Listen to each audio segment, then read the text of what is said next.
CTOS recording your every waking moment. The public has no idea.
Ladies and gentlemen, boys and girls, players from all over the world, welcome to Los Angeles. Welcome to E3 2017. Our show will start at 1 p.m. But before then, we have an action-packed program. For those of you watching at home, at the office, or wherever you are. Anyways, for those wanting to join us, join the social media conversation, use hashtag UBE3 or join the conversation on Twitch, Facebook, smoke signals. We listen to anything. Justin. We are so excited to be back here in LA once again for the Ubisoft conference. We've got an amazing show for you, and we've brought some friends this year to help us keep things going until the conference. But let's not waste any time. We are gonna send you to home base behind the Orpheum Theater. We've got an exclusive game update for you for all the players who love the snow. No, we're not talking about Ghost Recon Wildlands. Let's send it back to home base. Let's roll this. Home base. Thank you very much, gentlemen. Yes, we are here behind the Orpheum. We've got Chris, Grace, Hanny. What's up, guys? I'm Zach, and we're going to keep you company for the next little bit, get you set for the conference. There's also a post-show, but we'll get to that in a moment. Yes. All this fun stuff, basically everything we could possibly need. You guys doing well? You feeling good? I'm just happy that the weapons are safely in frames out of your arm's reach. For now. Well done. I We are feel on the threatened. same It's not page planned. already. I don't like I it. expect some good times. And might I just add that we are celebrating some milestone anniversaries for these Ubisoft studios right here. 25th anniversaries for Ubisoft Paris and Ubisoft Bucharest. 20th anniversaries for Ubisoft Montreal. Represent 514 and Massive Studio. And 5 years for Abu Dhabi Studio. And one more, I ate the cupcake. I'm sorry, but 10 years for Ivory Ubisoft Tower. Ivory Tower. Very So nice. congratulations, you guys. I'm going to smash the rest of these a little bit later. And so we have here Thibaut Zimmer from Ubisoft ANSI here to tell us some brand new updates about Steep. So Thibaut, what do you got for us today? Today, I'd like to share with you some exclusive and extreme content from the Steep community. We've been thrilled to see so many of you guys riding around your way in Alaska and the Alps. But as we dream about in ANSI, we want to keep it winter forever. Like Snowpocalypse, basically. Yeah, maybe. You can see it that way. So we invited 5 players to the studio to join us and to test out our next DLC. Let's see what happens. Awesome. So check out this first look, you guys.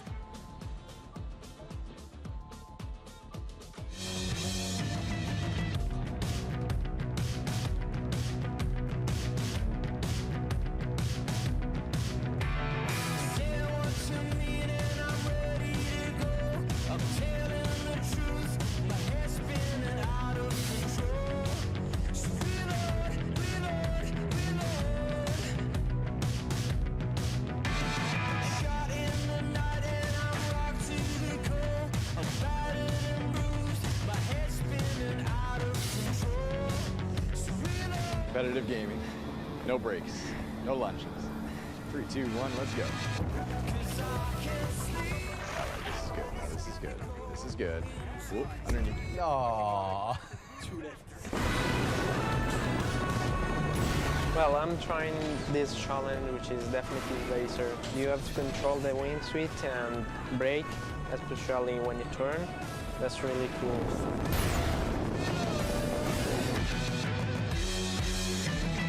Steep's been one of the most intuitive and most relaxing gaming experience I ever had, because Steep is not about winning, it's about enjoying something, but it's also profound on the combination of sports and nature. Been trying out the rocket wingsuiting. It's really cool. I'm not going to stop anytime soon. I just failed. I'm not giving up on this one. Now they say we can't full boost this right from the start, but we will. Extreme! Full boost, no break. I mean, if you're not going full boost, what are we even doing here? I'm never gonna make this. Yeah. I'm never gonna make it. No, wait, we got it. No! Okay, we can't full boost.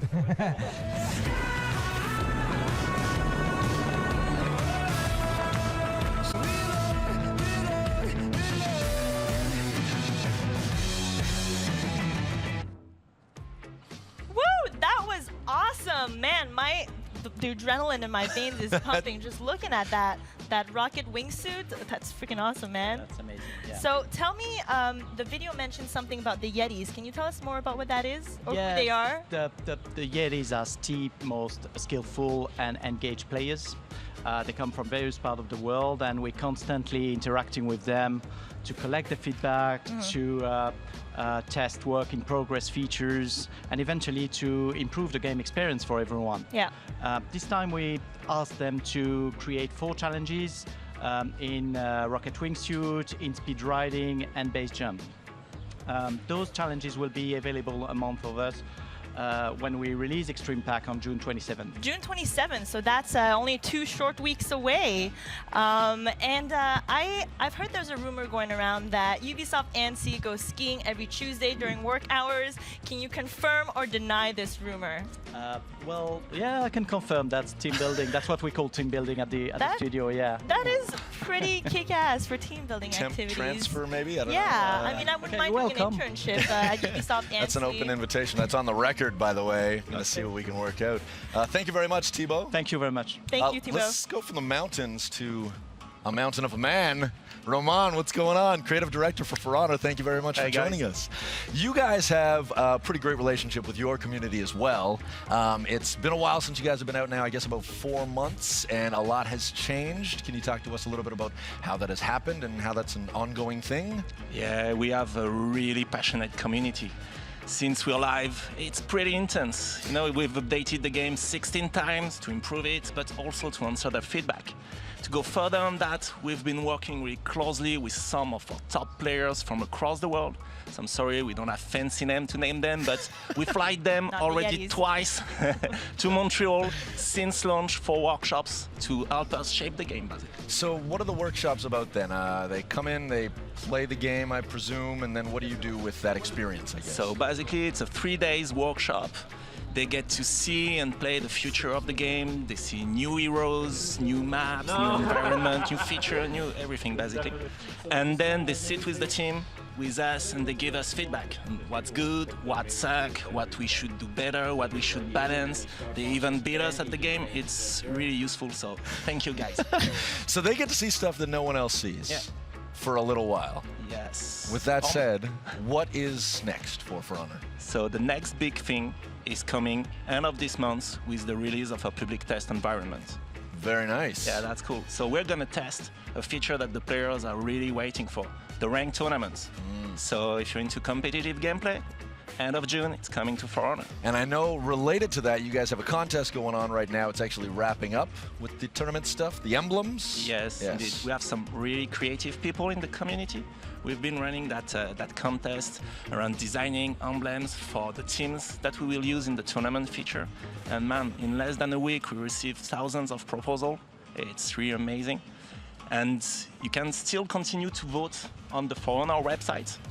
And the winners will be announced in the stream, the Warriors Den, this Thursday at noon. Nice. Thank you very much, Roman. That Warriors Den live stream is actually every Thursday at noon Eastern time on Twitch, YouTube, and Facebook Live. Very nice. Thank Shout out you to Mr. so Pope back much, home. Romain. Have a great day, treat. I think I'm You too, joined thanks. now by some friends. Oh! Just Dance community developer Moose and Justin. Hey, What's guys. up, you guys? Well, I was outside in front, and now I'm out here out back. Oh, man. Magic. Hey. It's magic. Happy Magic of cinema. So anyway, for those of you guys who don't know Moose, Moose is the dancing comm dev behind the Just Dance Minutes and the Just Dance World Cup, obviously working on Just Dance. Moose, how are you doing? I'm great. Thank you for having me, guys. So maybe you can start off, tell me a little bit about these Just Dance Minutes. Yeah, Just Dance Minutes is a series of videos that I make for the community. So I just share info from the studio to the fans and also try to put shout outs and put the community on the forefront. So it's very cool. And show off your moves as well. Kinda. You got some sick dance moves. Like, I follow you on Instagram, and man, those dance moves are sick. Never dance next to Moose in a club. It's No, amazing. it won't make you look good. Oh. Oh! Oh, Spoiler. all right then. Spoiler. So speaking about the community, one of the most amazing community events is the Just Dance World Cup. It's probably one of the most unique esports competitions. Can you tell us a little bit about that for those who aren't familiar with the World Cup and Just Dance? Yeah, we've been having the Just Dance World Cup for 4 years now, and we actually have a bunch of our Just Dance World Champions who are in the as top players at E3 this year, so it's pretty cool to have them. And yeah, so it's our biggest community event, and I just want to give also a shout out to our new world champion who is from Turkey. His name is Umutcan, so hi Umutcan. And yeah, so yeah, we're very happy, and I think we have a lot of cool stuff that are coming up. Awesome. So I had the pleasure of shoutcasting the World Cup this year. It was a great opportunity for me to catch up with some of my favorite members of the Just Dance community, but you took it a little further, didn't you? Yep, because as you know, the Just Dance community is like a big family, a worldwide family, and we thought it was cool maybe to show you two of these fans and members of this family who actually bring the Just Dance spirit to life. Let's check out the video right now. Yeah. I've always had a passion for dancing. Just Dance has completely changed everything, like everything. I know before Just Dance started, I was very like lazy and unmotivated, and I just wanted to like eat food all day. I discovered dancing 7 years ago thanks to Just Dance. It was through a TV commercial for Just Dance 2. The next day I bought it and I played it alone in my bedroom. It's been almost 3 years since the first Just Dance World Cup, and I can't even really imagine where my life would be today if I hadn't competed. I met amazing people and I experienced things that I never would have if I'd stayed at home in my little town. I saw a Facebook advertisement for the Just Dance World Cup, and they said that whoever would qualify for each country would be able to be flown to Paris to compete. I ended up ranked as one of the best French dancers on Xbox Online, and they called me for the qualifying sessions for the first World Cup. I didn't think that I'd qualify at all because I was a really bad dancer, but I thought it would be fun to try anyway. My first World Cup, I finished in the top 16. The next year in the top 5, which was kind of impressive because when I started, I couldn't even dance. After the first session, I was ranked #1 in my category by a long shot, which I wasn't expecting at all. I didn't really go to win. I just went to share my passion. It got me to dance on the stage for a first time. It sent me to E3 for the first time. It's now my job. I didn't know what to expect the first year. I was just going there to have fun. Actually, the coolest thing was I met lots of people just like me. At the World Cup, I found out about Twitch and learned that it's a website where you stream games. So I decided that I would stream Just Dance because not too many people were dancing. To my surprise, it worked out pretty well. After I was featured on Twitch's Partner Spotlight, my channel exploded. I started getting sponsorship offers, and I decided that would be a good time to quit my job and go full-time with dancing. Dancing has become my daily ritual. I rehearse the choreographies to try and beat my high score every time. And now I'm doing dance school pretty much every day. It's very hard, and they have us doing everything, like ballet, contemporary, hip-hop, everything. We regularly organize flash mobs in Paris. We just get together and dance. And really, that's the spirit of the Just Dance family. To me, Just Dance represents unity, I guess is the right word. And I am who I am today because of Just Dance. If you want to join the Just Dance party live, you can do so on Instagram Live Stories. What's up? Hey guys. Hello. You guys are here. Hey, we're back. Yeah. So speaking of social media, we've been following all the conversations on Facebook, Twitter, every single platform, and we have seen some pretty creative predictions for what we're going to show at our conference. That is a very diplomatic way of putting it. Creative. No, but seriously, you guys have been great on social, and we've actually got some tweets we're going to read out here. We do indeed. So as to not give away anything that might be happening, let's all... Poker face. Yep. You Show got nothing. it. Let's do it. Okay, so first one, Asniak says, calling it now, someone is going to dab on stage at the Ubisoft press conference. I think somebody just dabbed at the pre-show. Moose Moose kind did of it. did that. But if it was going to happen on stage... Oh yeah, who Right. would it be? Who would it be? Eve. That's the Eve? big. All right. It's the big surprise ending. You better do it. Nobody Yeah. but the #1. You can lock that in. Realistic expectation. Done. Yeah. We've got Harrison the fan sharing my E3 prediction. Ubisoft will show us how to make your own Rabbids body pillow. Oh, rabbit body pillow. That's, it sounds fun, like a little DIY. Yeah, life size, like Chris size rabbit pillow right here. Go on and give a little snuggle. Do what you will with it. I'll snuggle. They're very cuddly. Yeah, let's just move to the third tweet.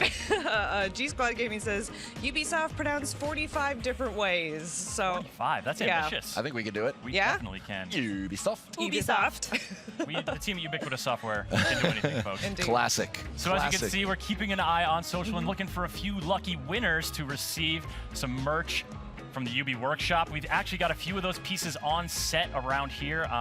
They're hanging on the wall. Yes. We've got Hidden Blade from the Assassin's Creed movie. We've also got the Apple of Eden. And it glows. I want the steering wheel. The steering I'm wheel going is for the not steering wheel. included. Cool. I want the hat. I'll just go ahead and walk away with that one then. Pry those off. And finally, we got Wrench Jr. here.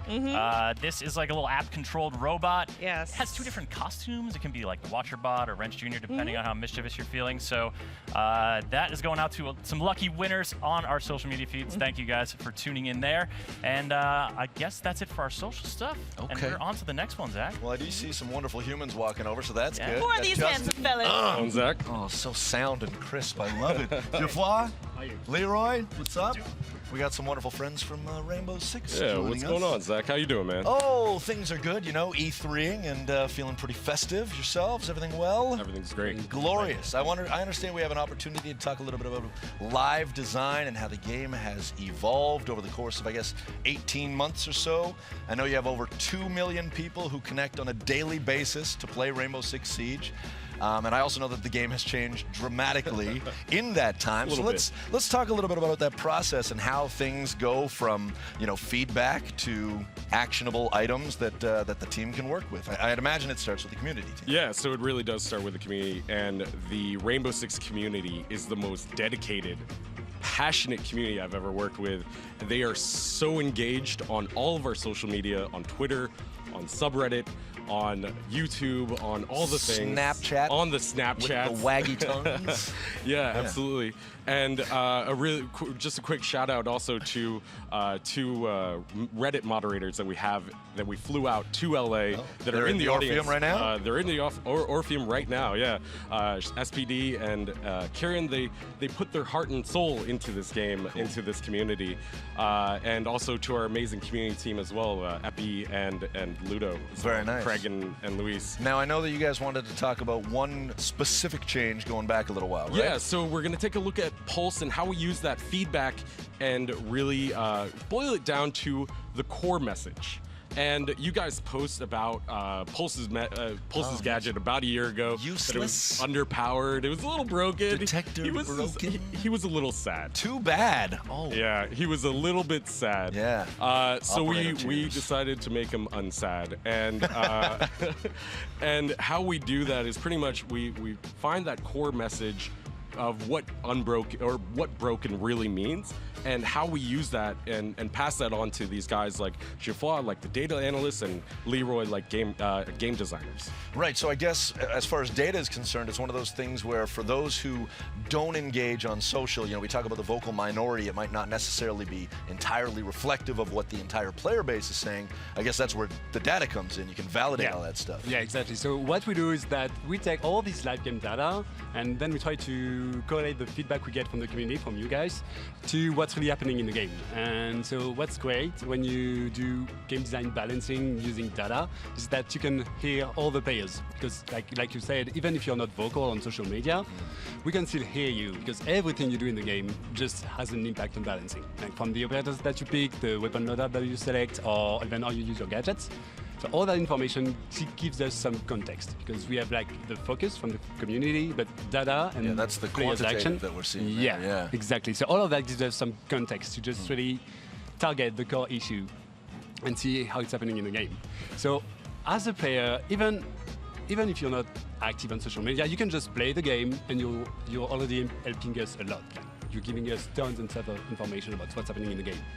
But in the case of Pulse, so it was about a year ago, and Justin and his team came to us and said, okay, we have this issue with Pulse, and as a player, you can feel it. You see that, well, it's not great, this gadget. But like, we wanted to check the data. So what we did was that we looked at the number of opponents you would detect when using Pulse's gadget, and we saw that on average, I think we have a graph. Yeah, I think on average, you would detect someone every 2 usage of your gadget. And that is extremely low. So we went to game designers and go, okay, yeah, his gadget is underpowered. It's underwhelming. So they took that into account. They made some changes, and then, as you can see, like the usefulness of this gadget went significant. Yeah. Wow. So it really went up. So I think Leroy can just tell you what they did. Yeah, they just basically go fix it, and then you do it. Yeah, exactly. Right. Fix it. Yeah, we fixed it, but we knew we had an issue with the gadget itself. So we decided to rework it, and basically we focused on two main problems. The first one was visual comfort. For us, the trade-off between your surrounding environment versus the intel you were gathering was a bit unbalanced. So we make strong visual changes, so it became much more easier for you to play with the gadget. And the second change we made was the detection rate. We had to increase it, so it gives you more opportunity to gather intel and to play with it, and it becomes much more fun. And as you can see, there is a strong difference between the before and the after. Yeah, that's really cool. And as we all know, I mean, anytime you issue a change, an update, that leads to more feedback. The cycle begins anew. You guys had some pretty significant changes actually just earlier this week, last week. Yeah, just last week we introduced our first update to Operation Health. Sort of our new direction for Rainbow Six Siege over the next 3 months, where we're really focusing on the core issues of the game. And last week we just pushed live interactive matchmaking, one-step matchmaking, and also the first phase of a balance change to Glass, who, you know, when we introduced that balance change during the mid-season reinforcement, the community came to us and they were like, whoa, hold on a second, like this is a little crazy. Little OP. Little OP, and so we use that that information from the community, pass along to these guys, and these guys are starting to roll out those balancing tweaks and try and find the right balance, because no operator is ever really fully, truly balanced. There's no perfect balance, but we're trying to get as close as possible. Yeah, and it's an ongoing thing as well. So what's the early sentiment on the recent changes, the matchmaking in particular?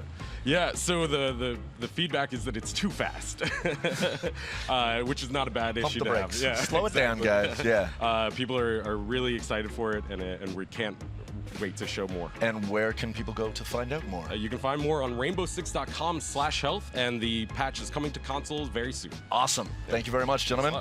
Okay. Enjoy E3. I know you guys are doing like a star player sort of tournament on the floor. That should be a lot of fun. Sweet. Cool. Thank you very much. I'm scooching in. Hey, yeah, hey Zach. scooch Thank away. you guys. And as always, if you guys want to join the conversation, be sure to use hashtag UBE3. So we've now seen on a few instances kind of like this meaningful relationship that we forge with our communities, but it's also, I mean, it extends beyond the game as well. Yes, indeed. Like creations, like community creations. Good word, yes. A little fan art, a little cosplay. Yep. We wanted to take a few minutes now to share some of our favorites. This is Community Creations. Boom.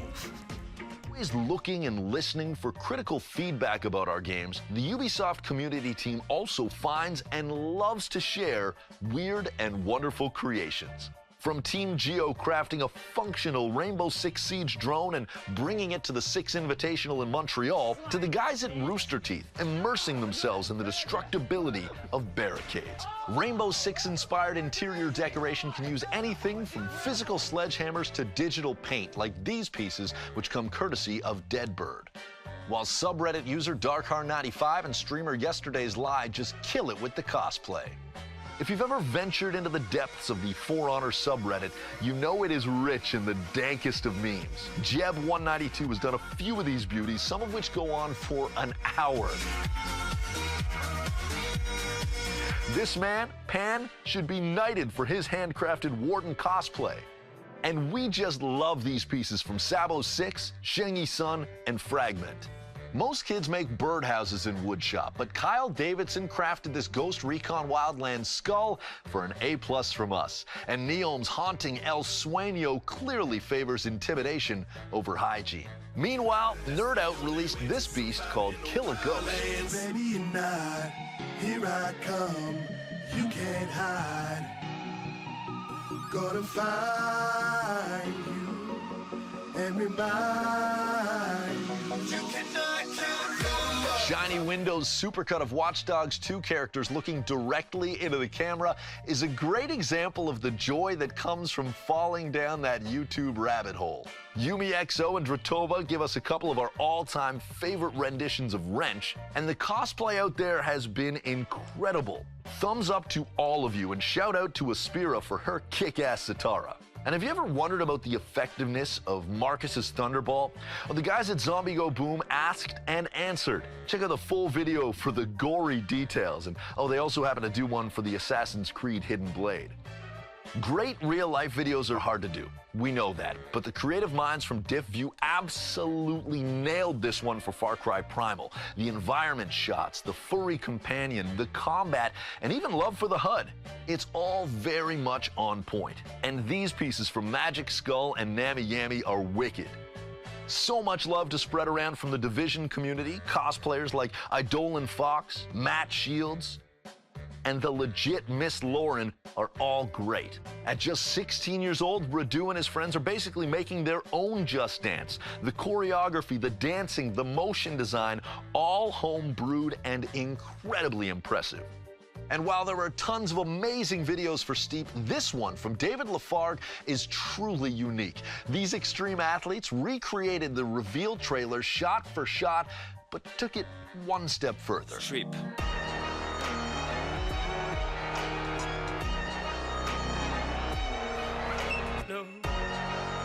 So good.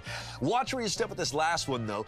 Nitris started this Reddit thread with a keen observation about our new logo. Youthy put out the call to action, and then Frightening Medical Koi delivered, putting in work modeling and printing the Poopy Soft. To all you creators out there, much love. Hey there, folks. Chris Waters here back at home base, and I am joined by a man you may recognize from such conferences as Microsoft's yesterday. It's Jean Guédon, the creative director on Assassin's Creed Origins. John, how are you doing, my man? I'm doing great. I'm doing great. I mean, yesterday was fantastic. It was such an experience, and we're really, really happy to be finally able, to talk about the game. Absolutely. I mean, lots of excitement yesterday, but it's just the tip of the iceberg. I mean, there's a lot to come here. This is a big game. Indeed, the game is huge. It's enormous. The scope is big, and obviously we won't have a 4 hours long conference, like last year. But even then, we wouldn't be able, to show you the entire thing. And this is why we want to show you more actually today. Today, after the conference, it's going to be 30 minutes of live gameplay, and we are going to be here with Ash and Carl from the dev team. Stick around after the conference for that, but of course, lots of excitement to come before then. So to continue with the show, let's toss it out to Grace and Leon for the bestowing of the golden ticket. Hey guys, it is crazy out front and the theater is almost full, but I think we've got room for one more, which means that yes, it is golden ticket time. Woo! Woo! So let's see if we can make somebody's day by giving them the best seat in the house for our E3 conference, which starts in just a couple minutes, yes? Yep. Now, playing video games is one thing. Trying to tell your parents you want a career in video games is one different kind of thing. I mean, some parents think that all we do is play games all day long. For the record, it's not true. That's not really true. I'm very happy, though, that when I told my parents about the fact that I started working at Ubisoft, they were very supportive after drilling me with questions about what I was actually doing. Anyway, the next video dives right into that matter. How to tell your parents you want a career in video games. I remember the day I got home and I told my dad to sit down, and then I told him I wanted to switch from a career in banking to a career in video games. I had to calm him down a bit. It took him a good few months to really come to terms with the decision. That's a good question. Oh, man. I didn't know I had to tell my parents, so I didn't tell my parents. It's very hard for me to tell my family what it is that I actually do. Like, they have somehow in their minds, they think that I'm playing computer games all day. I was taking my studies in computer engineering, and I told my dad who really wanted to go to school as an animator, and he said, no way, you're not doing that, you're finishing your studies. I was in my third year of law school when I told my parents I wanted to work at Ubisoft. and they were like, "What's that? Is that a law firm?" And I said, "No, it's a video game company." And they were like, "Oh, I've never heard of it." They were really kind of shocked because this is not a real, let's say, job. They didn't think this was a thing. My dad was afraid. They are Cambodian civil war refugees. Their only goal was to earn money and just enough money to have a better life. He told me, honestly, I didn't believe in you at all, but today I'm proud of you. My mother started me making video games when I was about 8 years old. She learned how to program herself and then taught me how to do it. So I was making my own video games ever since I was a little kid.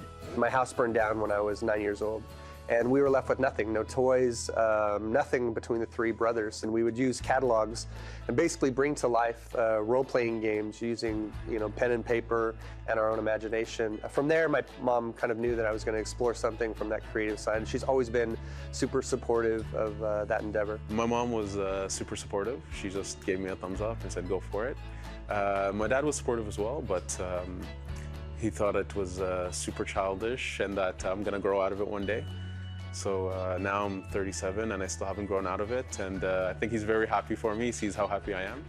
Sometimes she'll try and tell her friends, "Oh, my daughter writes for video games," and they'll say, "Oh, what's that like?" And she'll say, "I think she makes the words come out of the characters' mouths." So, bless her. She supports me, and that's all that matters. Now he's happy for me, so I'm glad I did and didn't hide it. Don't hide it. Explain to them that being in the video game industry isn't just about sitting there all day long playing video games. If your parents support you, then that's great for you. But if your parents don't support you, you should just tell them anyway, because I think that having your dream job is worth the risk. Just be honest, I think. Let them know that you're passionate about it. Let them know why you want to go into this. Don't choose a career with your brain, but choose something that your heart tells you to do, even though that sounds really cheesy.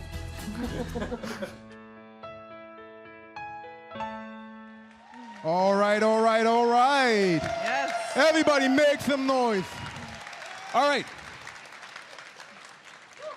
So like every year, we select a golden ticket winner. Kaze here, how are you feeling? I'm feeling great. Make some noise for Kaze, our golden ticket winner. All right, Grace. Yes, we are pretty much at showtime, so that means cell phones off, no smoking, which means e-cigarettes, vape pens. Look, we get it, you vape. Just, keep it outside, because this is California where the weed is legal, but smoking a cigarette will get you honeyed and quinoa. Well, I must say that I kind of enjoyed that yesterday, but that's a different story. Just a announcement for the people here in the theater. In case of any incidents, please follow the guidance of the very well-educated Orpheum staff. But before we start the show, we have one more video.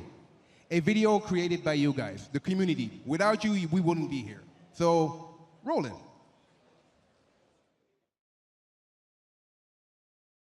Oh, it does land! It does land!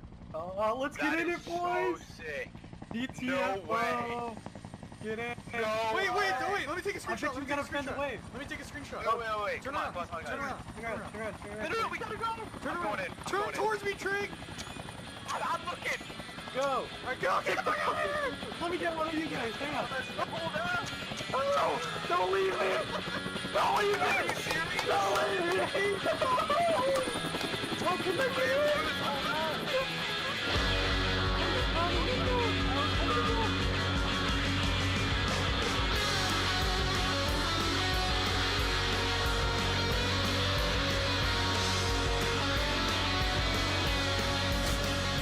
Look at this dude.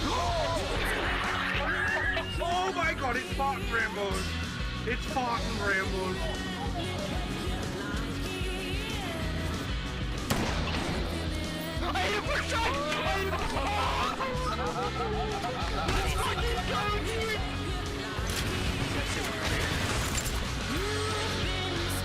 Oh, we're getting hooked up over here.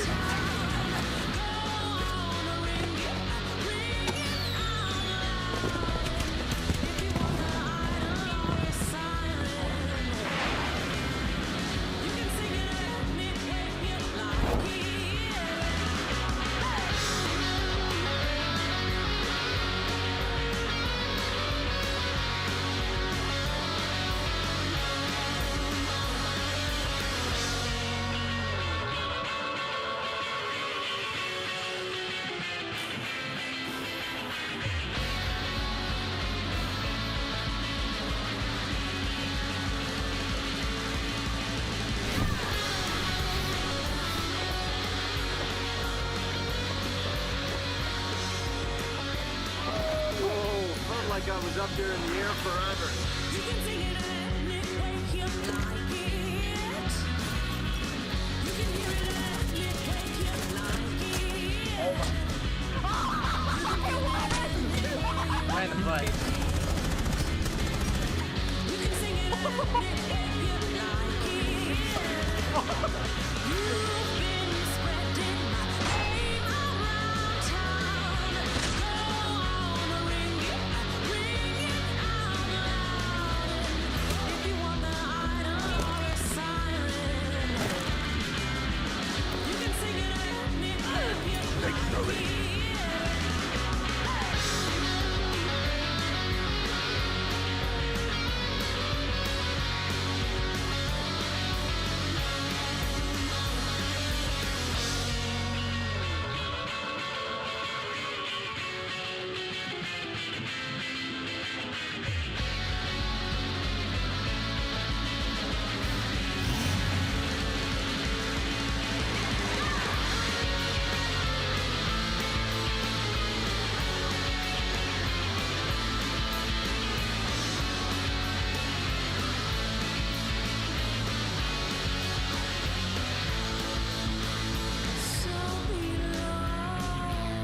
Look at that! Maturity at its finest right here. There you go. Look what I found.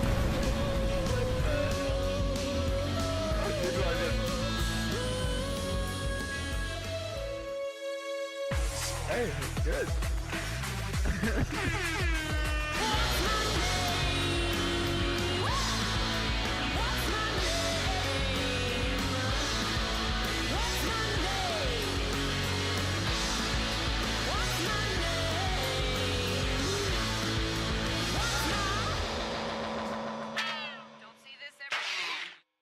You can't just say balls and play. Guess maybe you can because it's #1 in the App Store. It's like Brick Breaker, except there's no challenge because I just catch the ball. What? Oh my, whoa. Oh my god, I'm so powerful. I'm getting emotionally invested in a game about balls called Balls. This is way more interesting than I was expecting. Okay, hold on.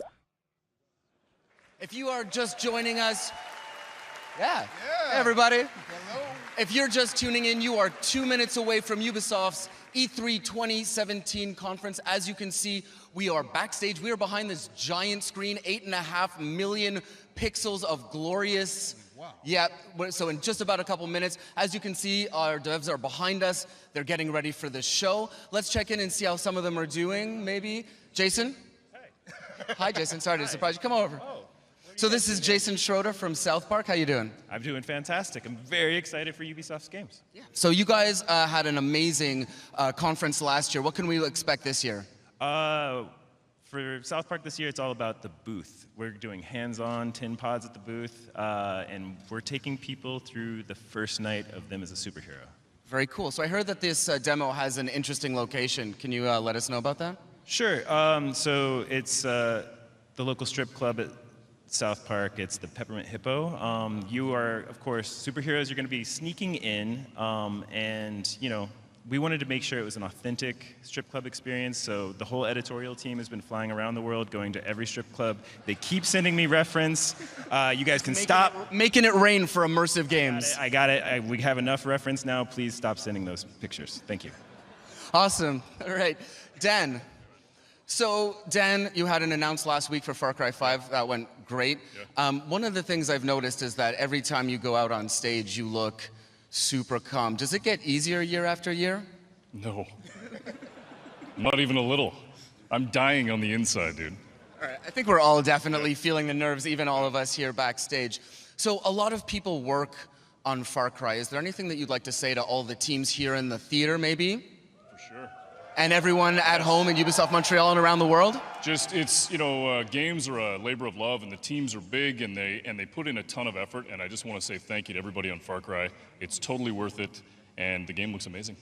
Fantastic. All right, let me just take that opportunity. We've said hi to our communities. I want to say hi to everyone at Ubisoft World. I know you're watching, you're up late around the world watching this, so hi to everyone at Ubisoft World. Now, the devs seem to be ready. Leon? Are you guys ready in the theater? No. Come on. You don't even know what we got for you. Are you guys ready? Make some noise. All right, so one last time, if you want to get at us in the community, use the hashtag UBE3. And I think there is only one person appropriate to start this show, CEO and co-founder of Ubisoft, Yves Guillemot. Everyone, please, Yves Guillemot. Hello. Yves, I believe the honor is yours. Would you do the honors, please? Yes, sure. Let the games begin.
Hello, everyone, and thank you. We've always wondered what could happen if our crazy rabbits were unleashed upon the world of Mario. Today, the dream is reality. And to talk about this unexpected encounter, it is my great honor to welcome a very special guest, someone I truly admire. Please.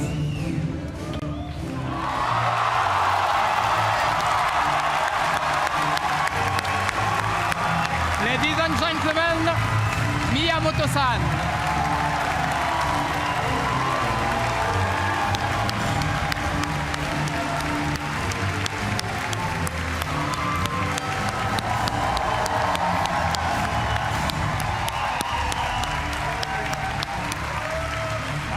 Thank you for coming. We are so happy to have you today. So what have you brought with you? Well, what did you bring? This is a life-size replica of one of the weapons from this game. Wow. Cool, I'm sure you love it. I brought one for you. Okay. Oh, thank you. Wow. Woo. So let's take a picture.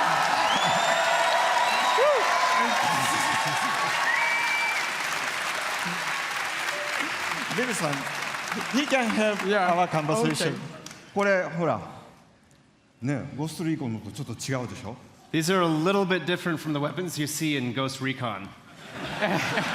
可愛いでしょ? Yeah, very different weapons for cute. very different worlds. This one is, I think, very effective in the world of Mario and Rabbit. So, should do well.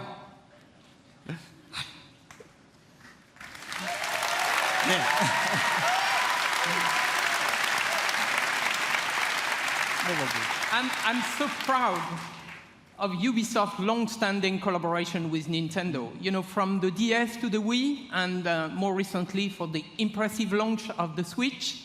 You know, we have always been inspired by Nintendo and by all the great work you have been able to do. そうですね、本当にいつも UBI さんにはね、協力いただいてありがとうございます。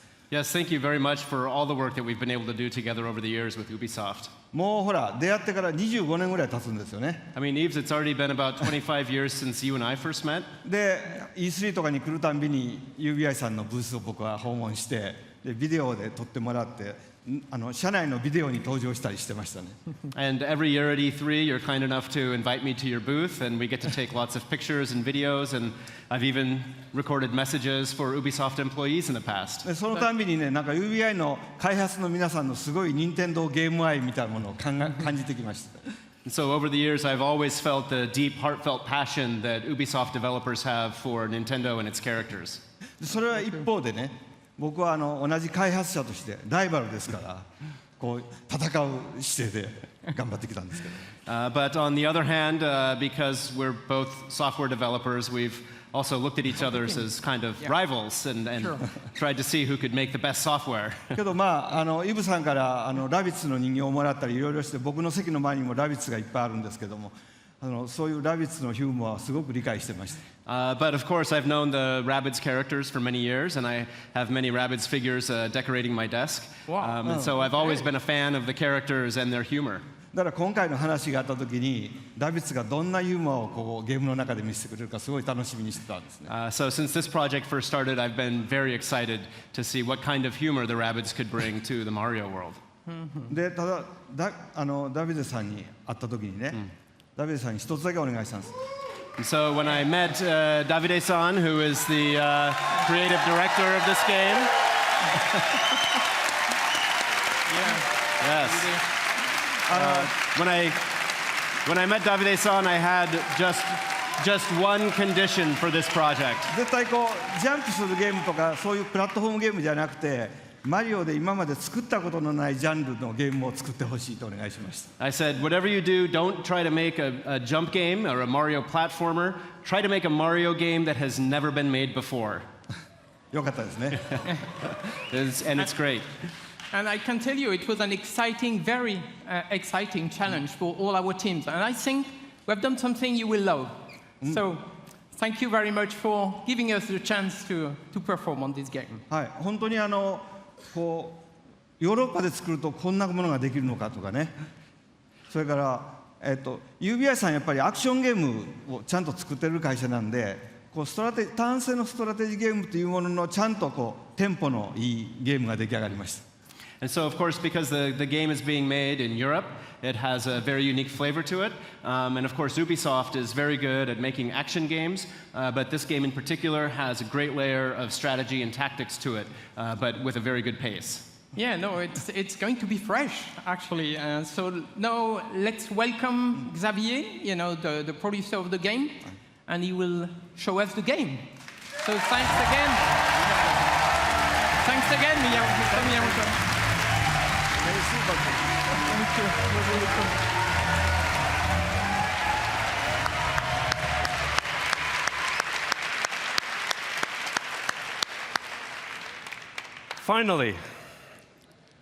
Finally, we can talk about this project. So we've been working on this game for more than 3 years now, and to be at E3 today on this stage is just super exciting. So, what is this game exactly? So Mario plus Rabbids Kingdom Battle is a tactical adventure exclusive for the Nintendo Switch, and let's check right away some gameplay.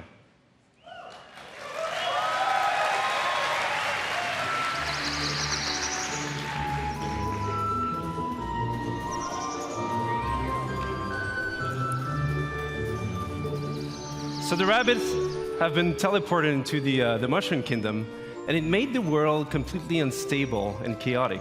So Mario, as a true hero, wants to save the day.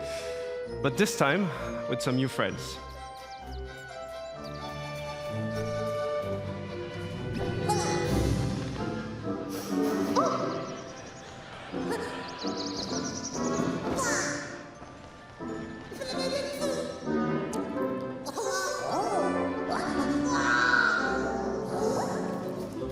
And at first, they don't really know each other, but in the end, they will form this dream team that will potentially save the Mushroom Kingdom.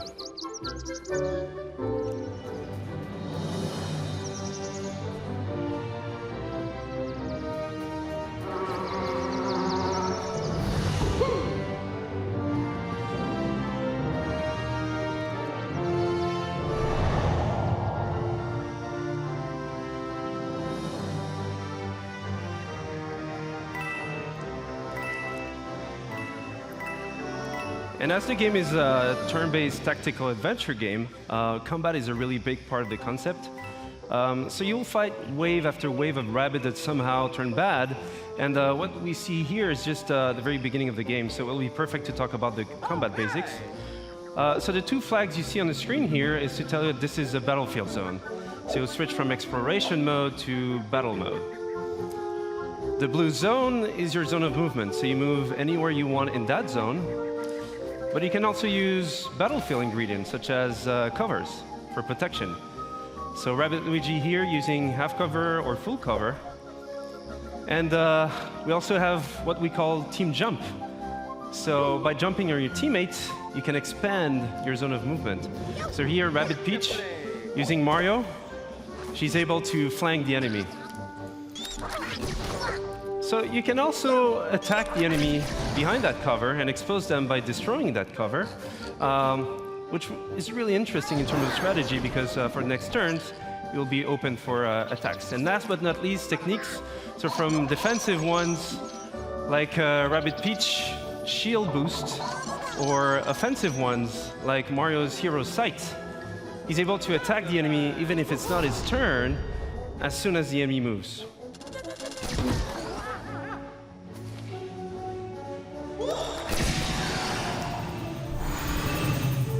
So this is a very core aspect of the game itself. So you mix and match attack options, movement abilities, techniques, but we also have other ingredients such as pipes, rabbit pipes. So those give you a good move to flank the enemy. So here, for example, Rabbit Luigi goes into the pipe, out of the pipe, dash the enemy, goes for Mario, team jump, land behind the enemy in one single movement sequence, and then finish off the enemy.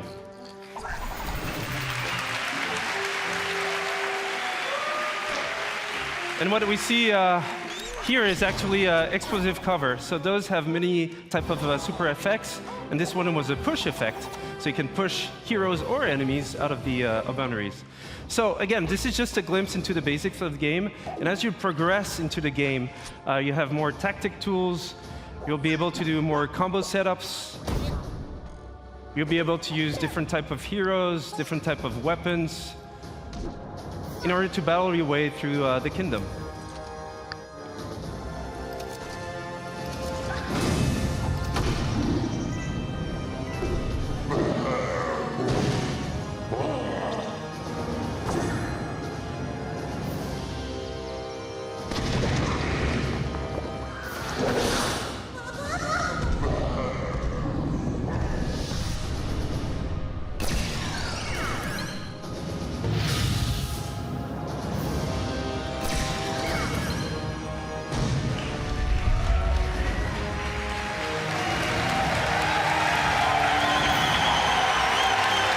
Thank you.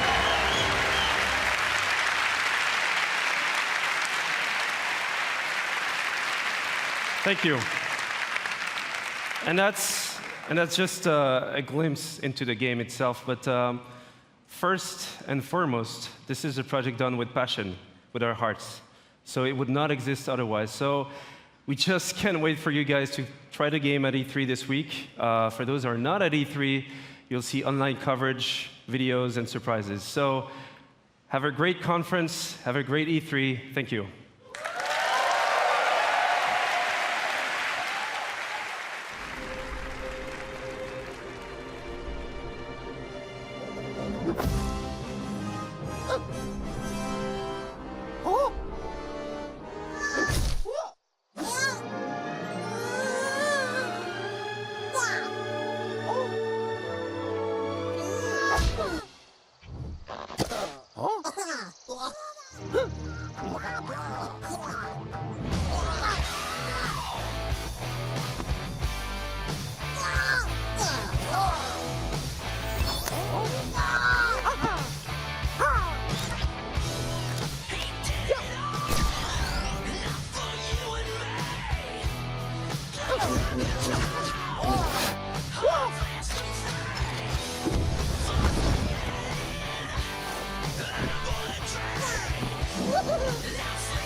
Hi, I'm Ashraf Ismail, game director for Assassin's Creed Origins.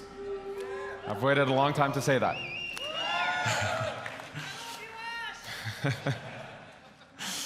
Almost 10 years ago, I, as many of you, fell in love with a game. That game took us to the Third Crusade. And we fell in love again when it took us to the Italian Renaissance. Over the years, this amazing series has taken us to the American Revolution, the French Revolution, Victorian London, and of course, to the Republic of Pirates. For the 10-year anniversary of Assassin's Creed, for our fans, for ourselves, and for all newcomers, we wanted to go back, very far back, to show how it all began. Since Black Flag, over the last 3.5 years, we have poured our energy, our talent, our passion into bringing the land of pyramids, pharaohs, and mummies to life, to bring ancient Egypt to life. Now, Egypt challenged us. It fundamentally challenged us to reinvent what it means to be Assassin's Creed. And over the next few days, you will see, play, and feel this reinvented experience. I am deeply honored and proud to be here representing the amazing work of a phenomenal team, and thrilled to finally be able to show you this beast we have been building. Without further ado, here is a taste of Egypt.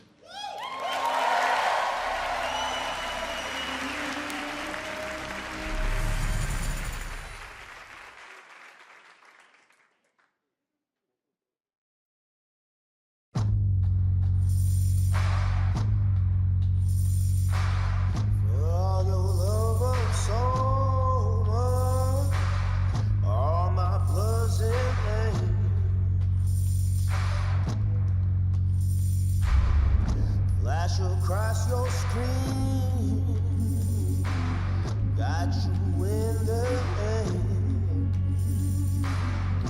15 minutes of freedom, still 3/5 so man.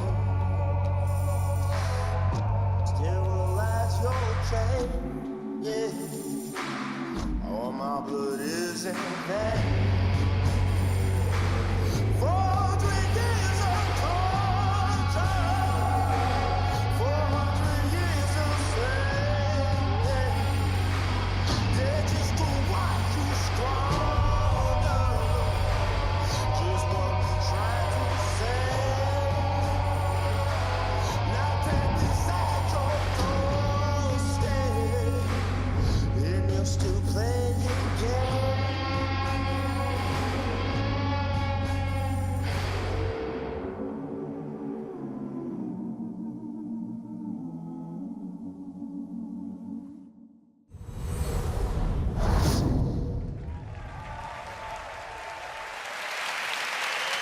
Thank you. Thank you, thank you, thank you. As an extra treat, let's check in with home base, where we're going to get a glimpse of what you'll see right after the UB conference. Hey there, folks. Chris Waters here at the home base with Hanny Duong and Carl Lewitt, producer on Assassin's Creed Origins at Ubisoft Singapore. Carl's here to give us a look at the gameplay of the game. We're going to be entering the open world. We've got a ton more to show you, but Carl, kick it off. Give us a little taste here. Yes, so here we are in the open world of Egypt. This is the demo that we will be showing on the show floor here at E3. Bayek is riding into the Fayum, one of the regions in Egypt, the most southernmost region. It's a beautiful area. We see we've come in from the desert, moving towards this Lake Moris. And let's have a little exploration around here using our Eagle scenery. It's sunny on the lake and it's sunny on the monitor here, but folks, this looks really good. It's running on an Xbox One X. We'll be giving you the gameplay feed after the show. We've got 30 minutes of that coming up, but let's see if we can see from a bird's eye view what Seinu is up to. Yeah, so Seinu is looking into this military camp and tagging a few enemies here. After the show, we will infiltrate this camp and take it out either through stealth or combat or perhaps ranged weaponry. All right, if you guys want to see more of this, be sure to tune in right after the conference. Chris and I and Carl here will be right here. Ash will be joining us as well. You won't want to miss it. That 30 minutes live gameplay feed is coming up after the show, but for now, it's back to the stage and on with the excitement. That's it for now. Thank you. Thank you. So don't forget that you can watch this demo in its entirety after the conference, live stream from our home base. And for those of you here at E3, please come to the Ubisoft booth where you can live this new experience of Assassin's Creed. Thank you very much.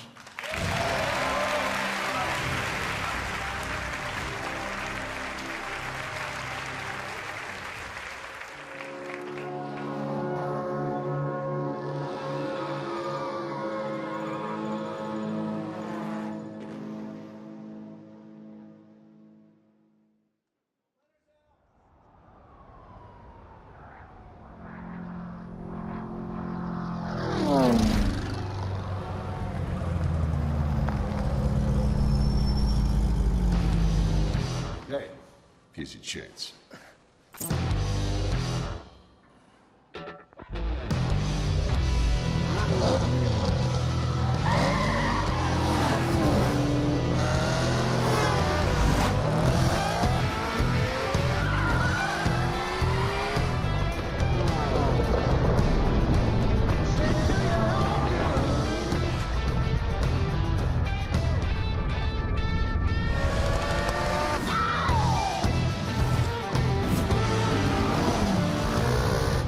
Get our new hotshot driver with a promising career dominate off-road racing on his way to the top.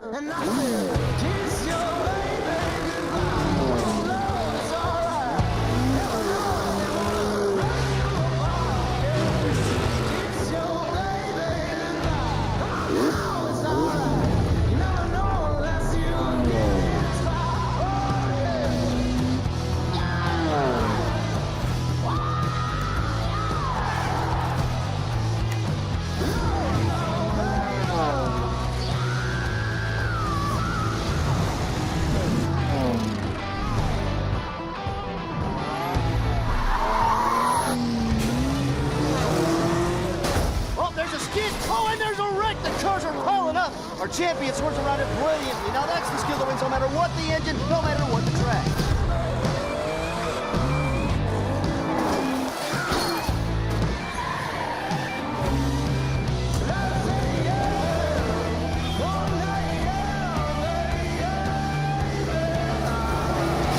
He is this season's undisputed motorsports champion, coming out of nowhere to rise to the top.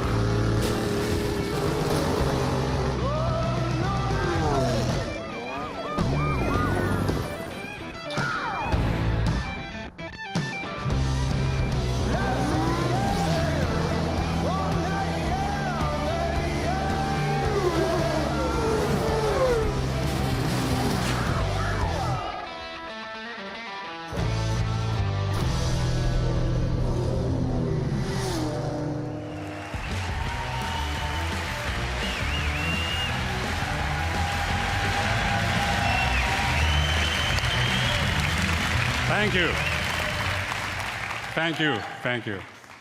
2 years back, the crew took the driving genre out there to the big, wide, open world of the USA. Thanks to our players, we have taken this iconic vision to the next level. They showed us what they liked and what they wanted to see in the futures. Now, it's time to take it way beyond driving. I am Stéphane Bellet, Creative Director.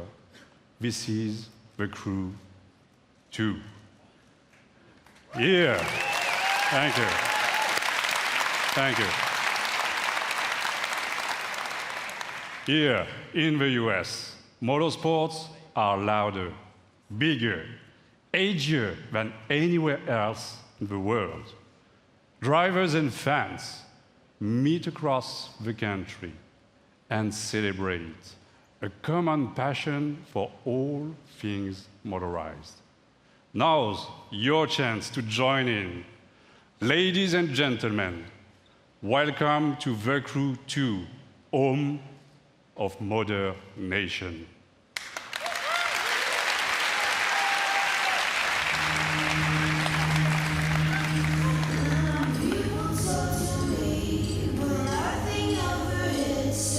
People talk to me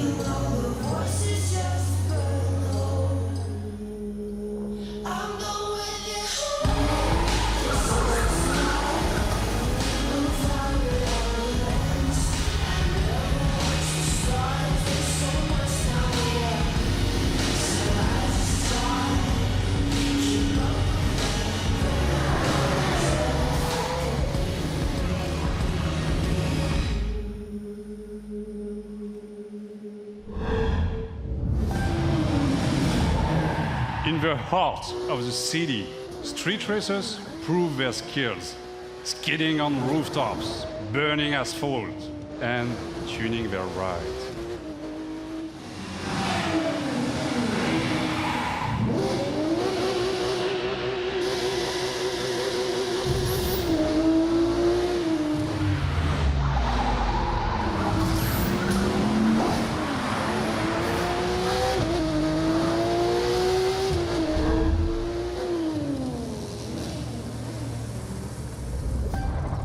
Forge your own path off-road through the striking beauty of nature.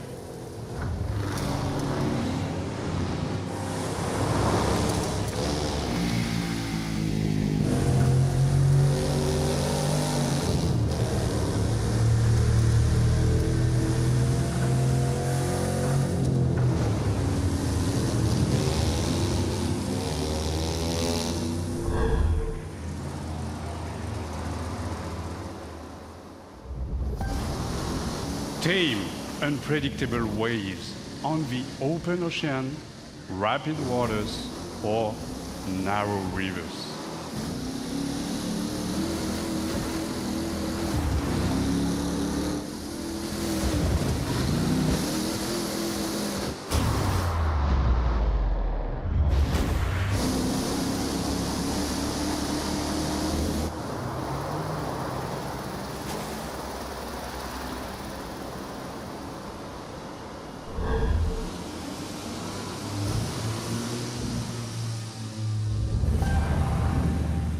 Fearless pilots rule the skies, spin between buildings, through the clouds, among stunning perspectives.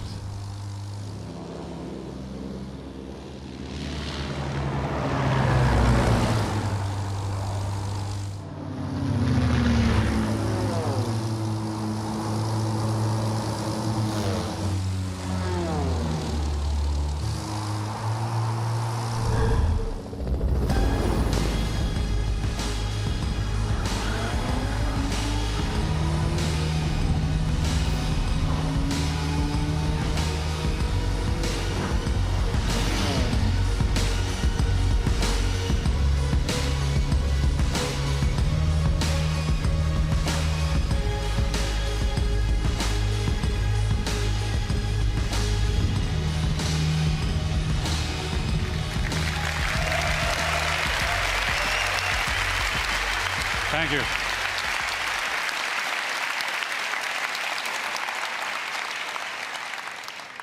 All across the country, high-octane contests await you. Take the lead on modernation. You've had a glimpse of the Crew 2. Register now for beta access or play the demo at the booth. Experience TC2 for yourself. Enjoy the ride. Thank you.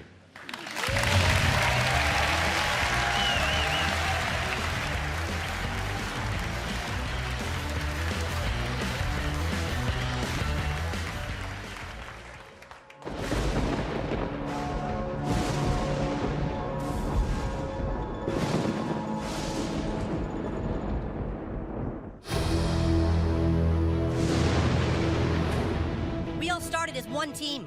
We all wanted to be superheroes for the same reason. You're a traitor, Tweak, and now you're with a group of super traitors. This was started by you. We aren't the ones who walked out of the fucking franchise, Mysterion. Why would the Freedom Pals help us? We send a spy, someone in our group who pretends to want to switch sides and join Freedom Pals. Somebody who they don't know very well. All is fair in love and war, Freedom Pussies. You fucking animal. You've got problems, new kid. Whatever you did last night got a lot of people's attention.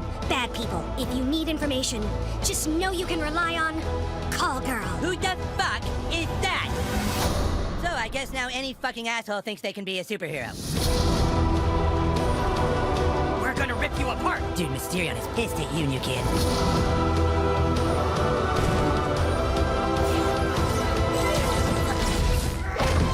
Hello, Toolshed. Toolshed is a Gadgeteer class visionary archetype. And a butt-fucking traitor.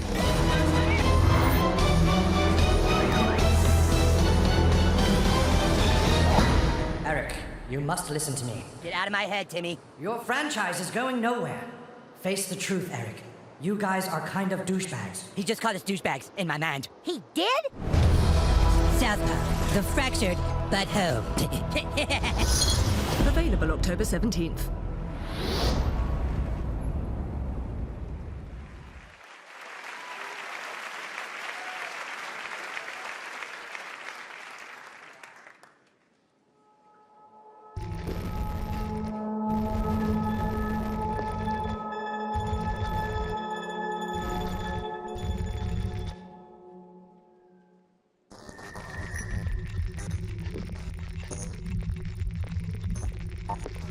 There was this sort of synergy of, well, we're looking to do something interesting in VR, and we've got this division, and you're looking to sort of bring, you know, what sense you have of storytelling within, and put that into the context of VR. You can, for the first time as a player, feel like you are in a movie. That's a really good word for it. We want you to take off the gear and still feel unsettled.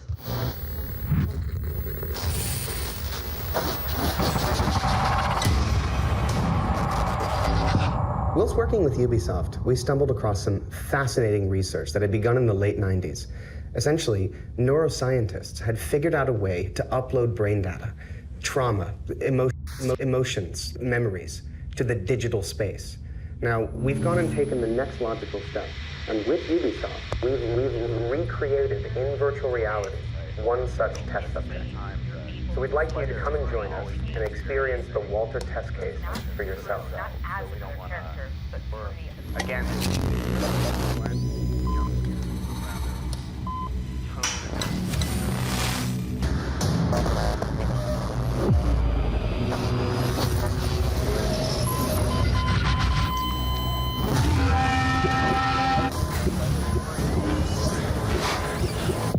What you're experiencing is a recorded consciousness. It's not unlike watching a movie, so no matter how real it may seem, it can't hurt you.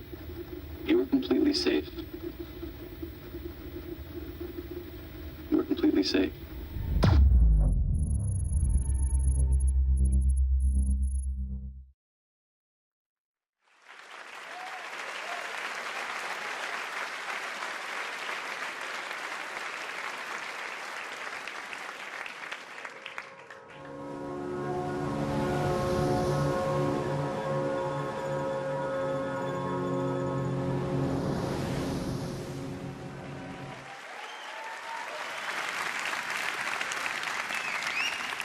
And now, I'm happy to share a new surprise with you.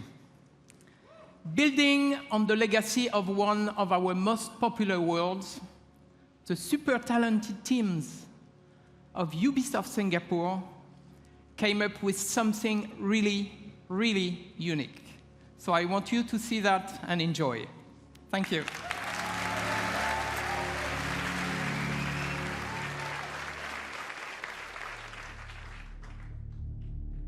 Men from all over the world sail the treacherous trade routes of the Indian Ocean.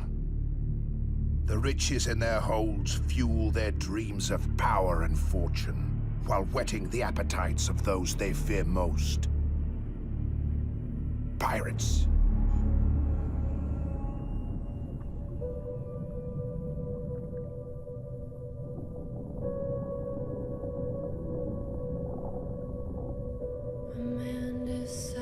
After 70 years, that what he goes there for is to unlock the door. No one ever got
120 days. That's how long the average pirate survived a lawless life on the seas during the golden age of piracy. I'm Justin Farron, the creative director for Skull and Bones, and this is your chance to not just survive, but to climb the food chain and surpass the legend of every pirate who ever sailed the high seas. Since bringing innovative naval combat to Assassin's Creed, we at Ubisoft Singapore have set out to bring you the ultimate pirate experience. A tactical action game where we take that naval combat to the next level, mastering the ocean and its winds at the helm of ships armed to the teeth.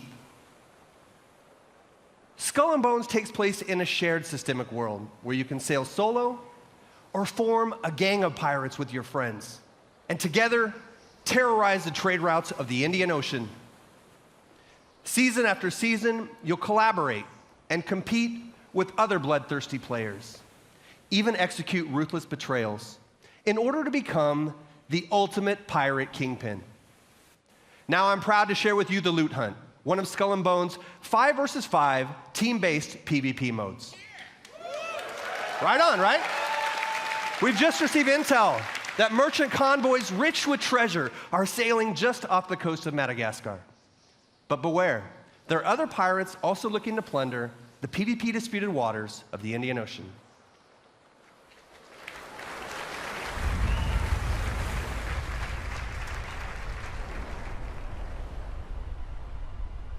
The Priscilla Shallows of Madagascar. Located on the cusp of a bustling trade route, it is the perfect place for an ambush. Here is our gang of pirates, the Raiders, going head-to-head with a gang of rival players, the Cutthroats.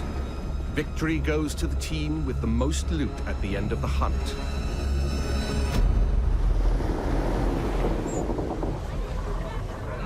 Are we ready for a hunt? Knowing how to sail with the wind is a pirate's most precious skill. Use the winds to increase your speed or to position yourself for tactical advantage in battle. To reap the most rewards, it is best to split up, some going inland, others keeping to the open sea. Each warship has unique strengths. The frigate's hull is reinforced, its arsenal equipped with numerous culverin cannons. The brigantine is devastating up close, with a battering ram designed to break any resistance. The sloop of war kills from afar, with its crippling long-ranged mortars and precise long 9 cannons. Sail! Flying hostile colors! All sail! Ride the wind! All hands on deck! Position fixed! Open fire! Nothing will save you now! Brace for attack! Woo! Drown, you soggy nutmegs! Don't let bloodlust cloud your purpose. You're here for the loot, and so are your rivals. Store the goods, then back to your stations. The team that escapes with the most loot claims victory.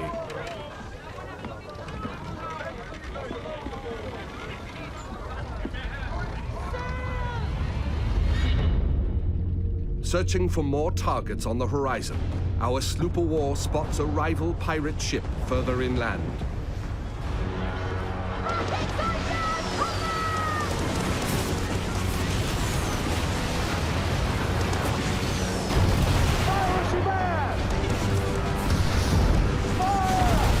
With its heavily reinforced hull, our frigate swoops in to save the day, bearing the brunt of the damage.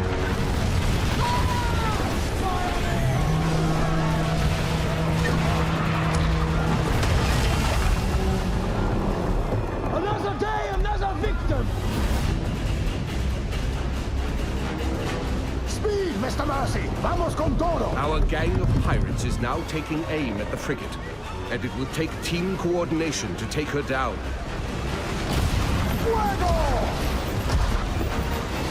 Hold tight, lads! That ship's badly damaged! They're killing! We can take their ship! With the enemy ship's broadside now vulnerable, our frigate rushes in to board her. No water!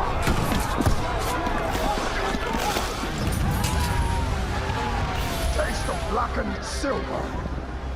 Fancy snorting some fish piss?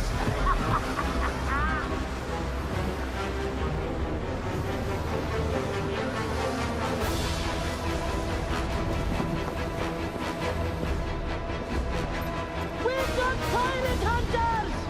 It's the Rat Fleet! Man over! Rockets away! Pirate hunters have been sent in, signaling the end of the hunt. They target the pirates with the most stolen loot. Time to make our escape, Captain, or we are good for the news. They're firing more guns! Full tilt, Silbo, full tilt!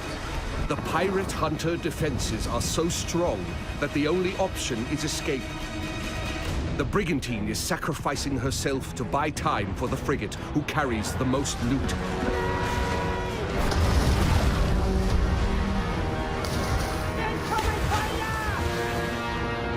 The frigate now needs to make its escape through the reefs. Captain, let's make for the reefs! Successful pirates know when to run, with their hulls full and the wind at their backs.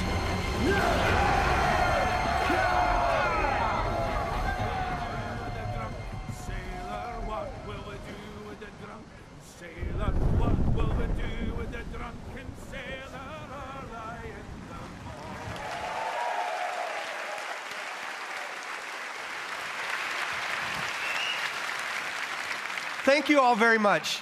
I'd like to invite you to play the loot hunt at the Ubisoft booth at E3. And please register for our live phases online. Oh, and one thing I forgot to mention. The world of Skull and Bones is one that evolves. When you act, it reacts.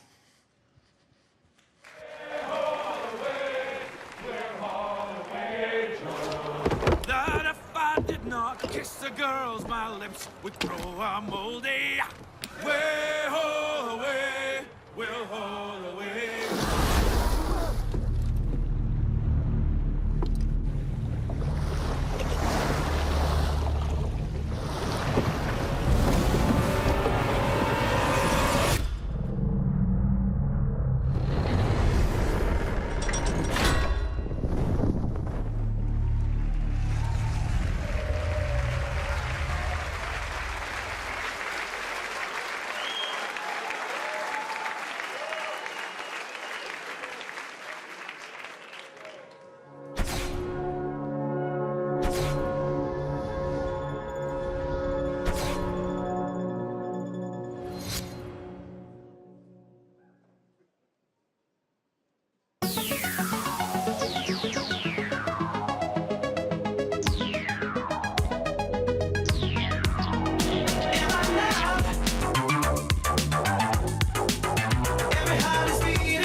너에게 날 맞추지 마. 나에게 더 바라지 마. 거품처럼 커진 맘을 버블 버블 버블 팝 버블 버블 팝 있는 그대로 생각해봐. 보이는 대로 날 바라봐줘. 거품처럼 커진 맘을 버블 버블 버블 팝 버블 버블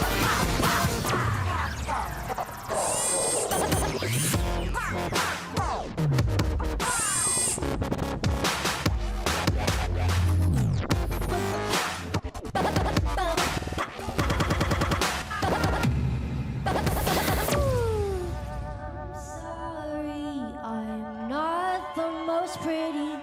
I'll never ever sing like Whitney. But as I wanna dance with somebody. I just wanna dance with somebody. I just wanna dance with somebody. I just wanna dance with somebody. It could be anybody. Tell me, are you that somebody? Don't matter who you are, just let me the way I just wanna dance with somebody. I just wanna dance with somebody. Ooh,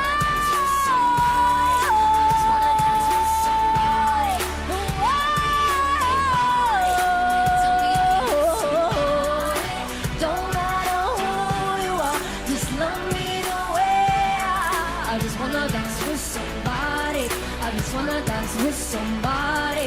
Hey! Hey everyone, I'm BB Rexa, and Just Dance 2018 is out this October on all consoles. Bye!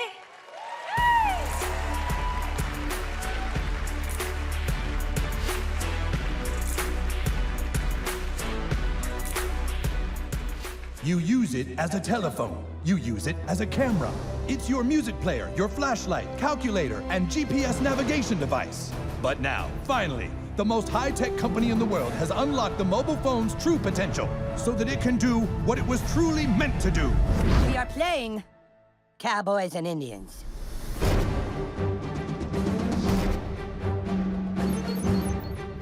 Hey, new kid, we need you to come play with us. Put on some cowboy shit and meet us outside. And bring your phone. Whoa, we're playing Cowboys and Indians, dickhole. Inuits are technically Native Americans. This new kid puts me to shame.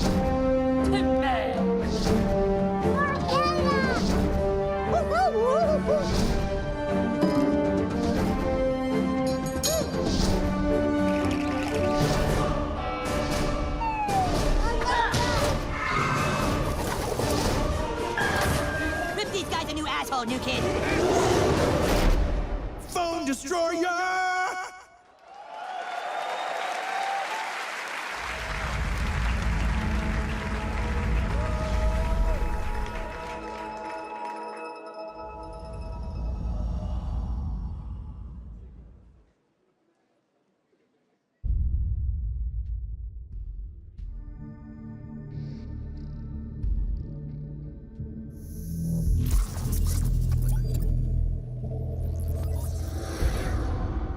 Atlas, jewel of the Pleiades.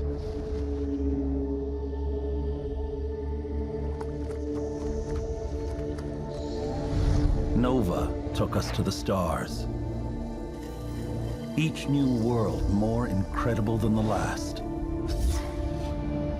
We had no idea what was waiting for us. The Legion. It consumes everything in its path.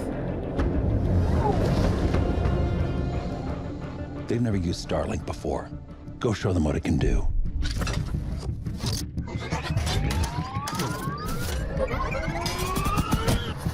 Okay, let's do this. Come on, come on. I got it. Chase, how's it going? Breaking atmosphere.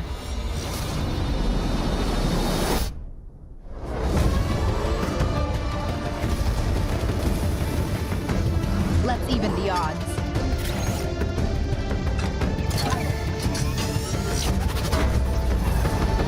Judge, we need to buy time for me to jumpstart the engine. They are resisting ice barrage. Linking fire loadout.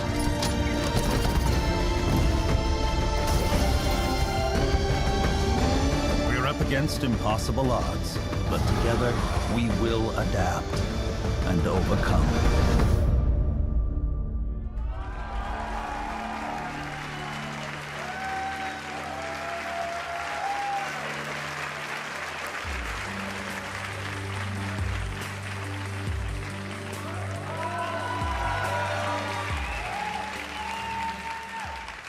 Hi, I'm Matt Rose, producer at Ubisoft Toronto.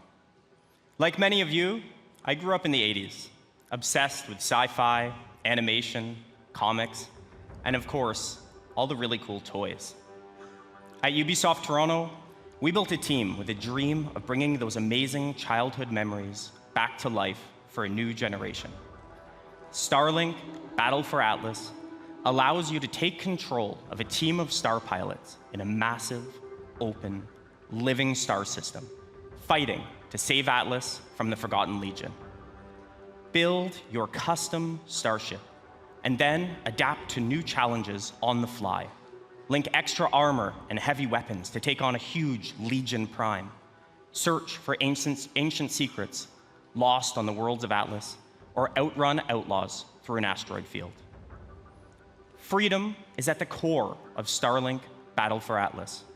Collect your way with both physical Starship collectibles and digital versions available, and even take your game on the go using the power of Nintendo Switch.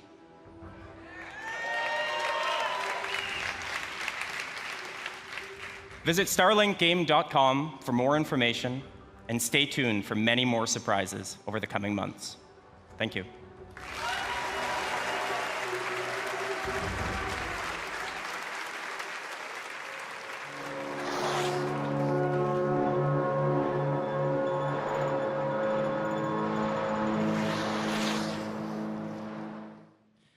Hi, I'm Rebecca Coutaz. I'm the studio director at Ubisoft Annecy. It's a pleasure for me to be back on stage after our announcement at E3 last year. And we have had, since then, a full year of support and continuous development of Steep. Since the very beginning of this project, we have been working with athletes, and we have always been impressed by their passion and dedication. We learned how one champion spent 300 days a year on a trampoline to practice for that perfect landing. We learned how others make more than 6 million turns to practice for the 15 they have to race in competition. These athletes, they travel to the world to train with the best, to compete with the strongest, and to challenge themselves with the most experienced and skilled coaches. It's truly a level of passion and dedication that goes well beyond our everyday lives. And when you talk to the very best of these men and women, you realize that there is something they always have in back of their minds at all times. It's a dream that takes years of preparation for just one go at that unforgettable moment. This December, with our first Steep expansion, this is the journey you will take. Enjoy.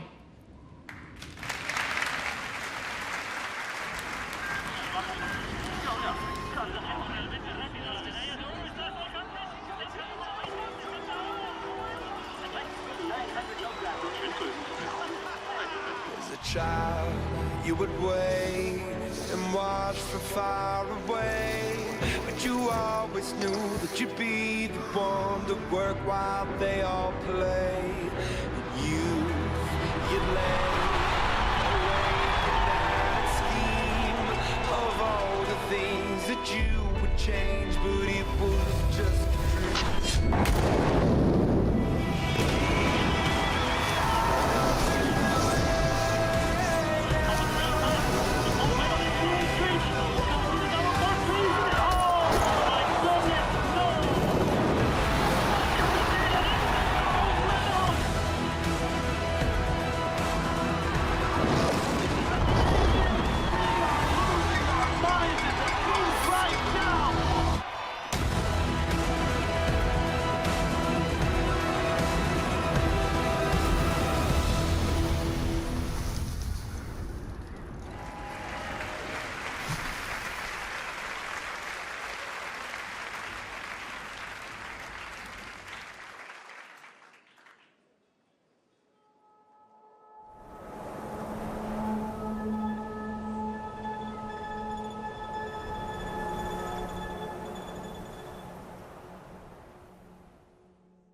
Hi, my name is Dan Hay, and I'm the executive producer of Far Cry the brand, as well as the creative director of Far Cry 5.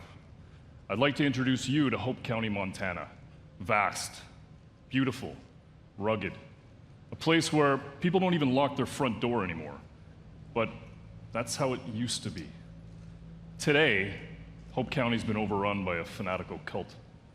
You find yourself trapped deep in cult territory, cut off from the rest of the world. They've closed the roads. There's no cell phone signal, no 911. People are fucking scared. I had to say it.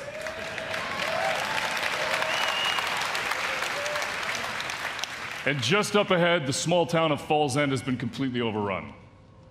If you're gonna survive, you and your guns for hire are gonna need to save it. But to do that, well, you're gonna need to raise some hell.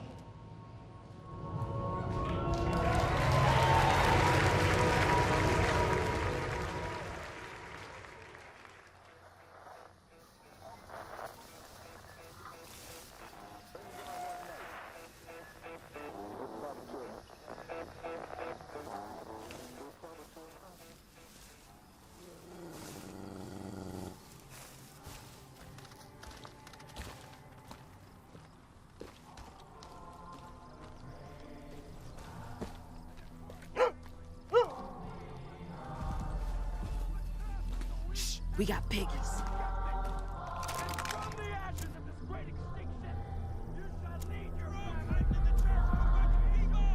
Town looks like a war zone.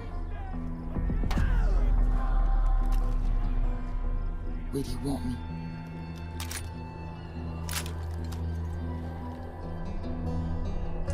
Water tower, got it.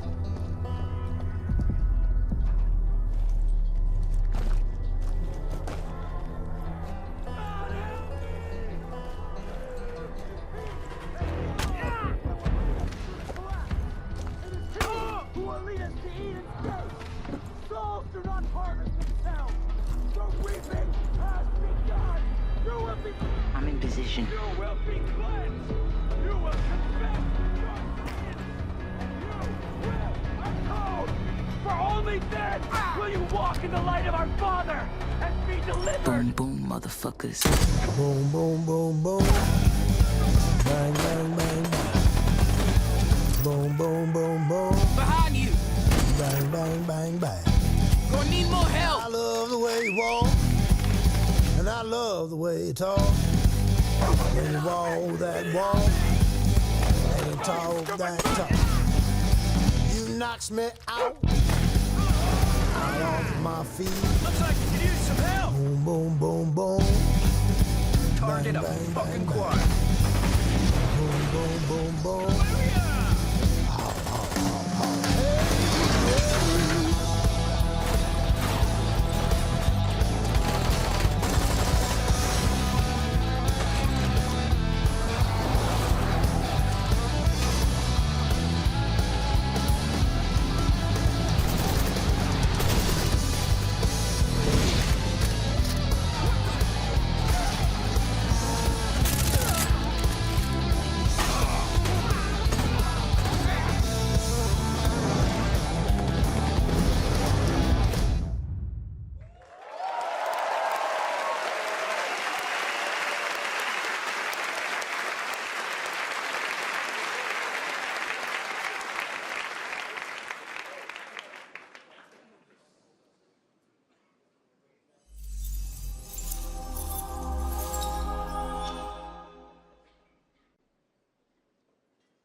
Where's your master? I don't deal with domesticated. Hey, the fuck? I ain't got no master, but I do have your little toy. Show me the idol. Show me the Redeemer. Here you go, mate. Oh, Yo, yo, yo, hand it over. I got a hot date who don't do late. Monkey's got a date. Mwah. What? What? What? That's Swiss fucking chocolate, pig. Bon appetito.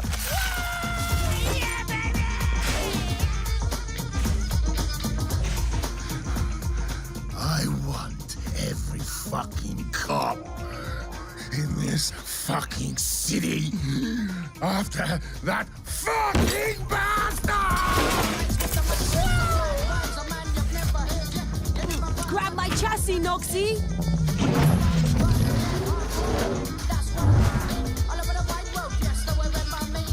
Easy peasy, bro. Shit! Hang on! Bang, bang, motherfuckers!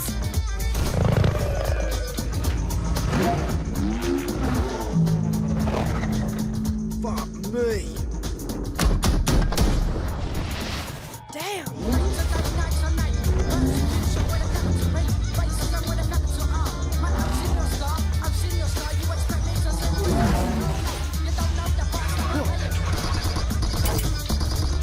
Do it!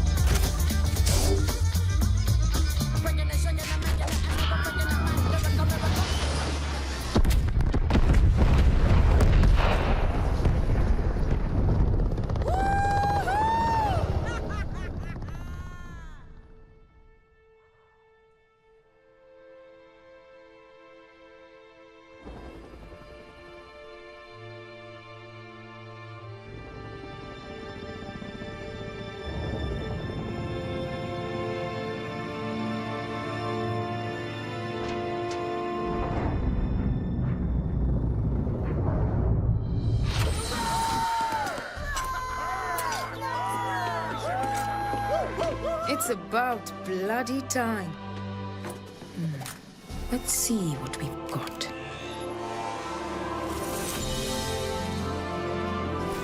Moksha. Just as Yama described it. True freedom lies beyond.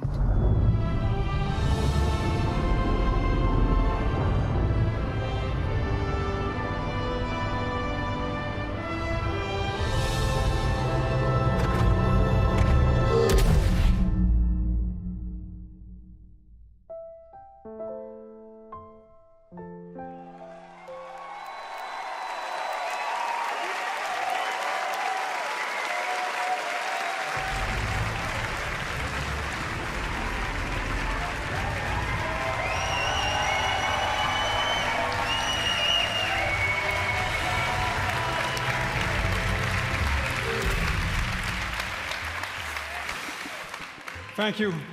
Thank you very much.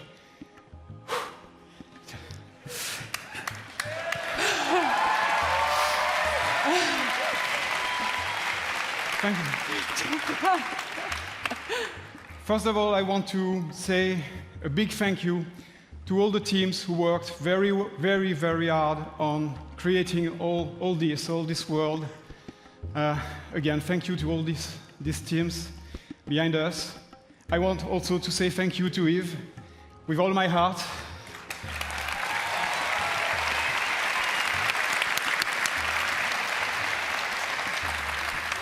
Thanks, Yves, for making this happen. This is just amazing.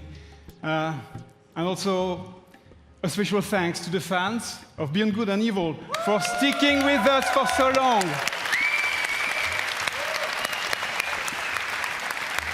It's about bloody time. 15 years. Almost.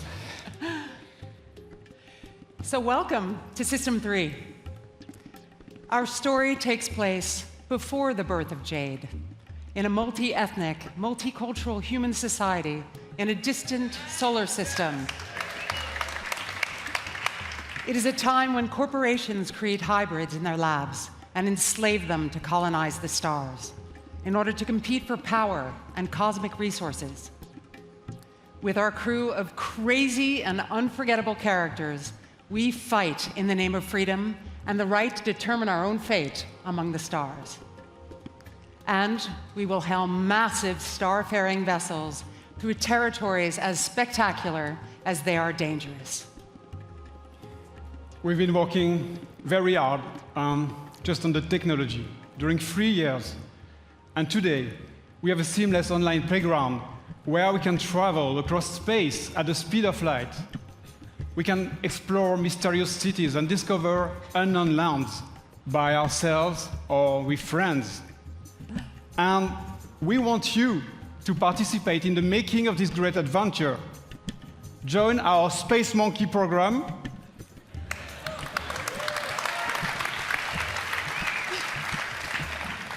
Today, and help us make Beyond Good and Evil a world that will challenge us and bring us together for thousand adventure, thrills, and fun. And please, Eve, just join us. This is. Thank you. Thank you. Yeah, congratulations, you guys. You know, Gabrielle and Michelle, you've done a fantastic job. It's amazing what you have been able to achieve, and you and I and all the teams have the power of creating games that will amaze all the gamers. And I think video games can help us to grow and to get better. So thank you very much. Thank you. Thank you. Congratulations. Thank you. Thank you.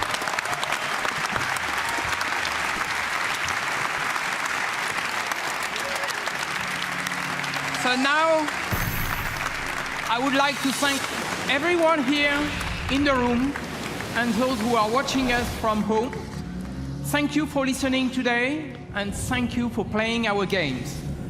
So to all the teams at Ubisoft, thank you for your incredible imagination and enthusiasm. All of us here, we wish you all a lot of fun playing games this year. So thank you very much, and have a great E3.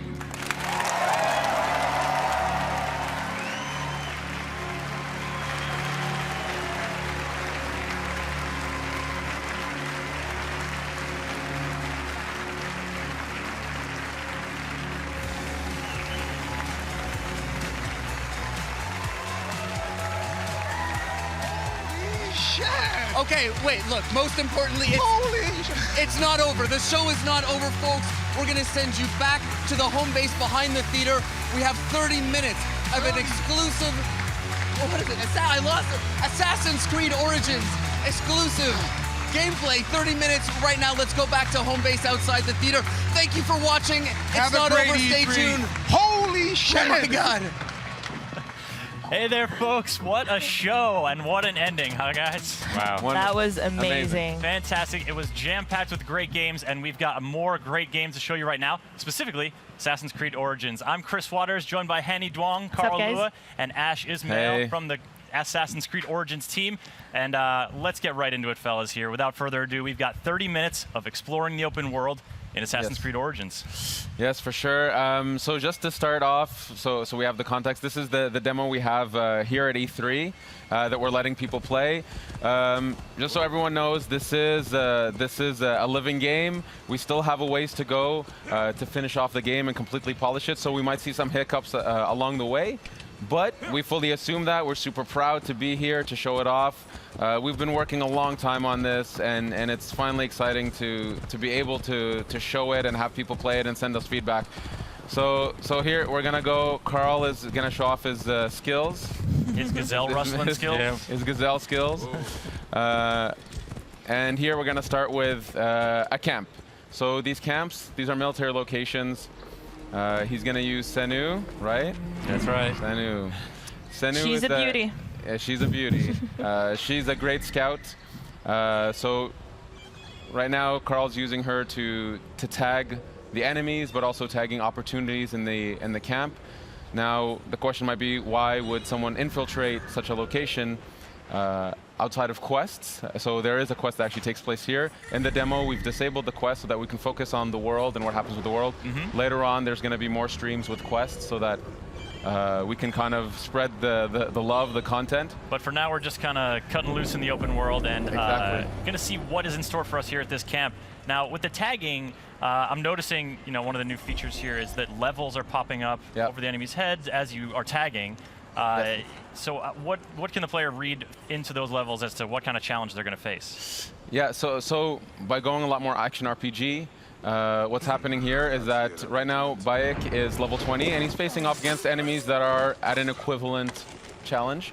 And so this would be considered a fair challenge fight in this part of the world. And we'll see that as, we'll see later on, there's another camp with enemies that are level 25. And you'll see that the feedback is slightly different. This is to really clarify to people, levels matter, gear matters. Taking on higher level enemies, it's doable. But they're tougher not only in stats, but they're also tougher in behavior. So the higher level they are, they have more capacities, more abilities, stronger weapons. So you might want to think twice before taking them on, or get some better gear, or just light your arrows on fire. Yes. Ooh. Apparently. What are you doing there, Carl? I think I'm going to cause a little bonfire down here. Why not? Because it's not hot enough. Yes. Just a little more warmth from the bonfire.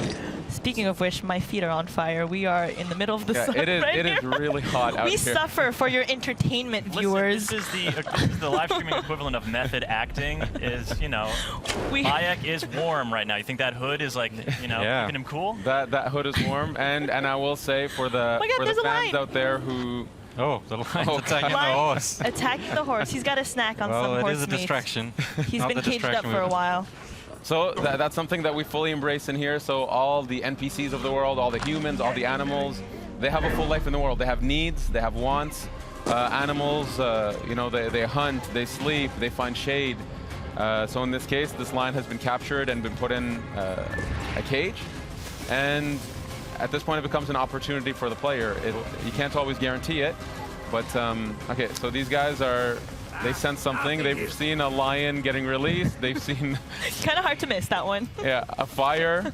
There you go, Carl. Something's going well down. done. Well done. All right. Nice job, Carl.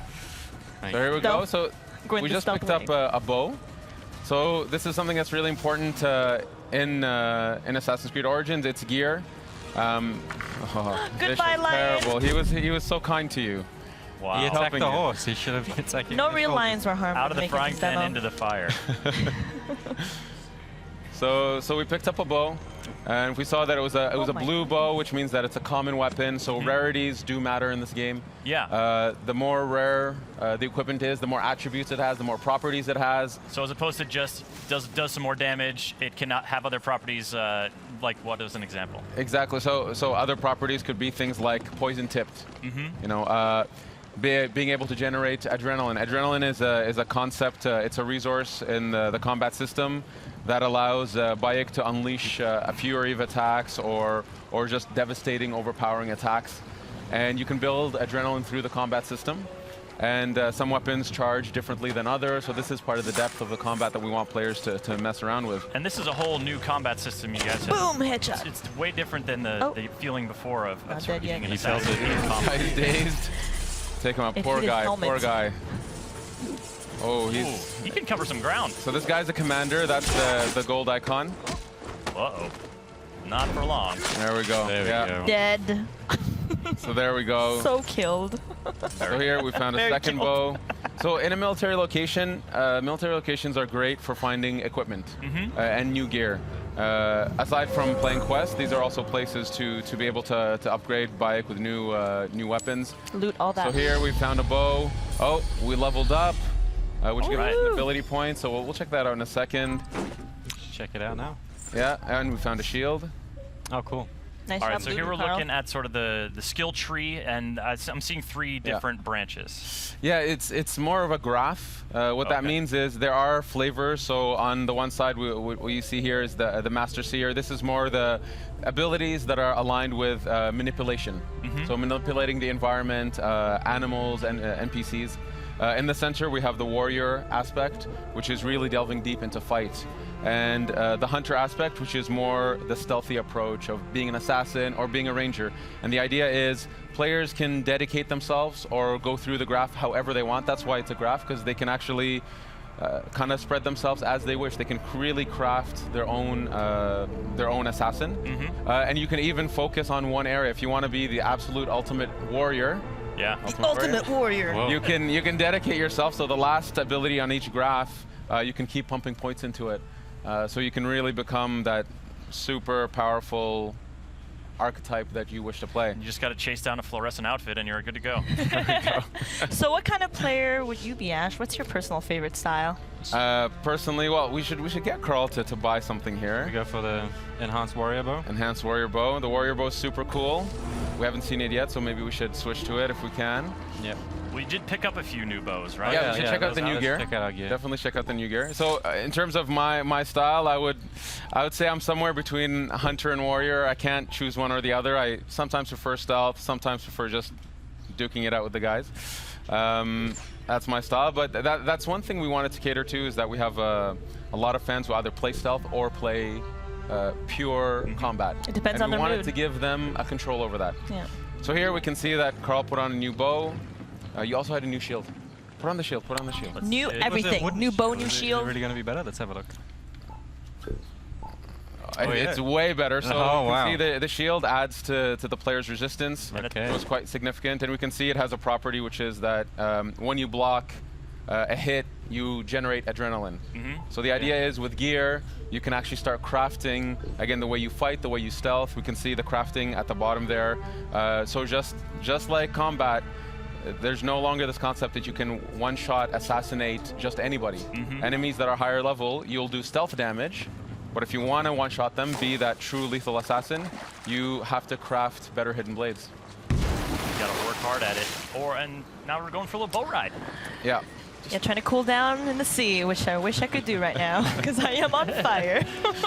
Pretty hot. So this is the amazing tech Singapore has been working on. The water, I think it's some of the most beautiful water in any game. It's absolutely beautiful. It's completely seamless. We can, at some point, we'll dive underneath. For now, you know, we have an island here. Let's maybe at some point explore the island. Well, this lake is really big. Yeah, can we just get a sort of look at how big this is? So this is one Take of the a look at this lake. Wow. Yeah. I don't know. You I'm can see the draw distance are absolutely stunning. Yeah, this is, for you folks watching, this is running on the Xbox One X. Yeah, it's absolutely beautiful. It's really allowing us to showcase what we can push with our engine, the beauty of the world. We really want to do Egypt justice and show it off, show off our artists, show off our technical people, our programmers who bring this to life. It's gorgeous. So here we can see some boats in the distance. This bigger ship here, there's always opportunities. The world is alive. You know, fishermen are out catching fish. They'll take their goods to shore, to docks, take them to the markets, go home and sleep at night. And there's always opportunities for the player here. All right, out for a little swim. And you mentioned underwater. Let's take a little dive. Okay, let's take a little dive. Take a look. You know, I see something dangerous off in the horizon there. Oh, yes. Oh, yes. Oh, what is that? It's a hippo. Oh, man, do we have other He looks pretty creatures? friendly. Let's get closer. See what happens. It's a good idea. Very good idea. Or not. Carl has a great track record with animals, so nothing could go wrong. Yeah. But you've heard about his stories from Singapore, I see. So here, so this is a location. The reason there's loot here, the question might be, why is there loot here? The reason there's loot here is actually this island. It's where the Ptolemies, so the guard force, they use this island as a way to stop, to take a break, to actually refill on some of their stocks. And so here we can see there's actually a guard on the other side who's been killed by what? I don't know, but maybe the hippo. Not a hippo. No, he's a good guy. I think we should say hi. Nice dude. He's a nice dude. Oh, I got a spear. You got a spear? Use the spear. Switch to the spear. Okay, let's switch.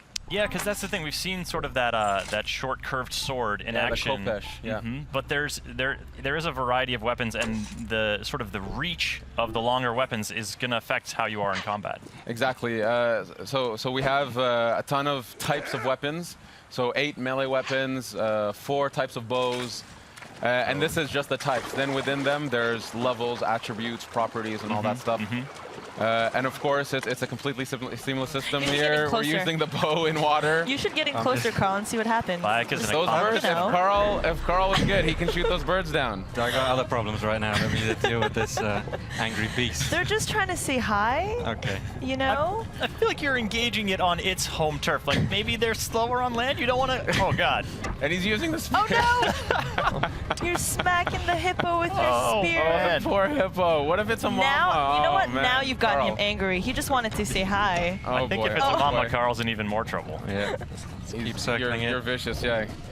No hippos were harmed in the making of this demo. No, no actual hippos No were actual harmed in the hippos. making of Assassin's Creed This one's Origins. being harmed, though. There we go. All right. So when you loot a hippo, what are you gaining from this beast? So. What was the purpose of this Did massacre? you ever think he would say that sentence in public? So animals. So the fauna of Egypt. Whoa. Is, Okay. Just throw that guy off his boat? Yeah. Poor guy. So Sorry. this is. Sorry, buddy. There's a hippo just over there. Careful, huh?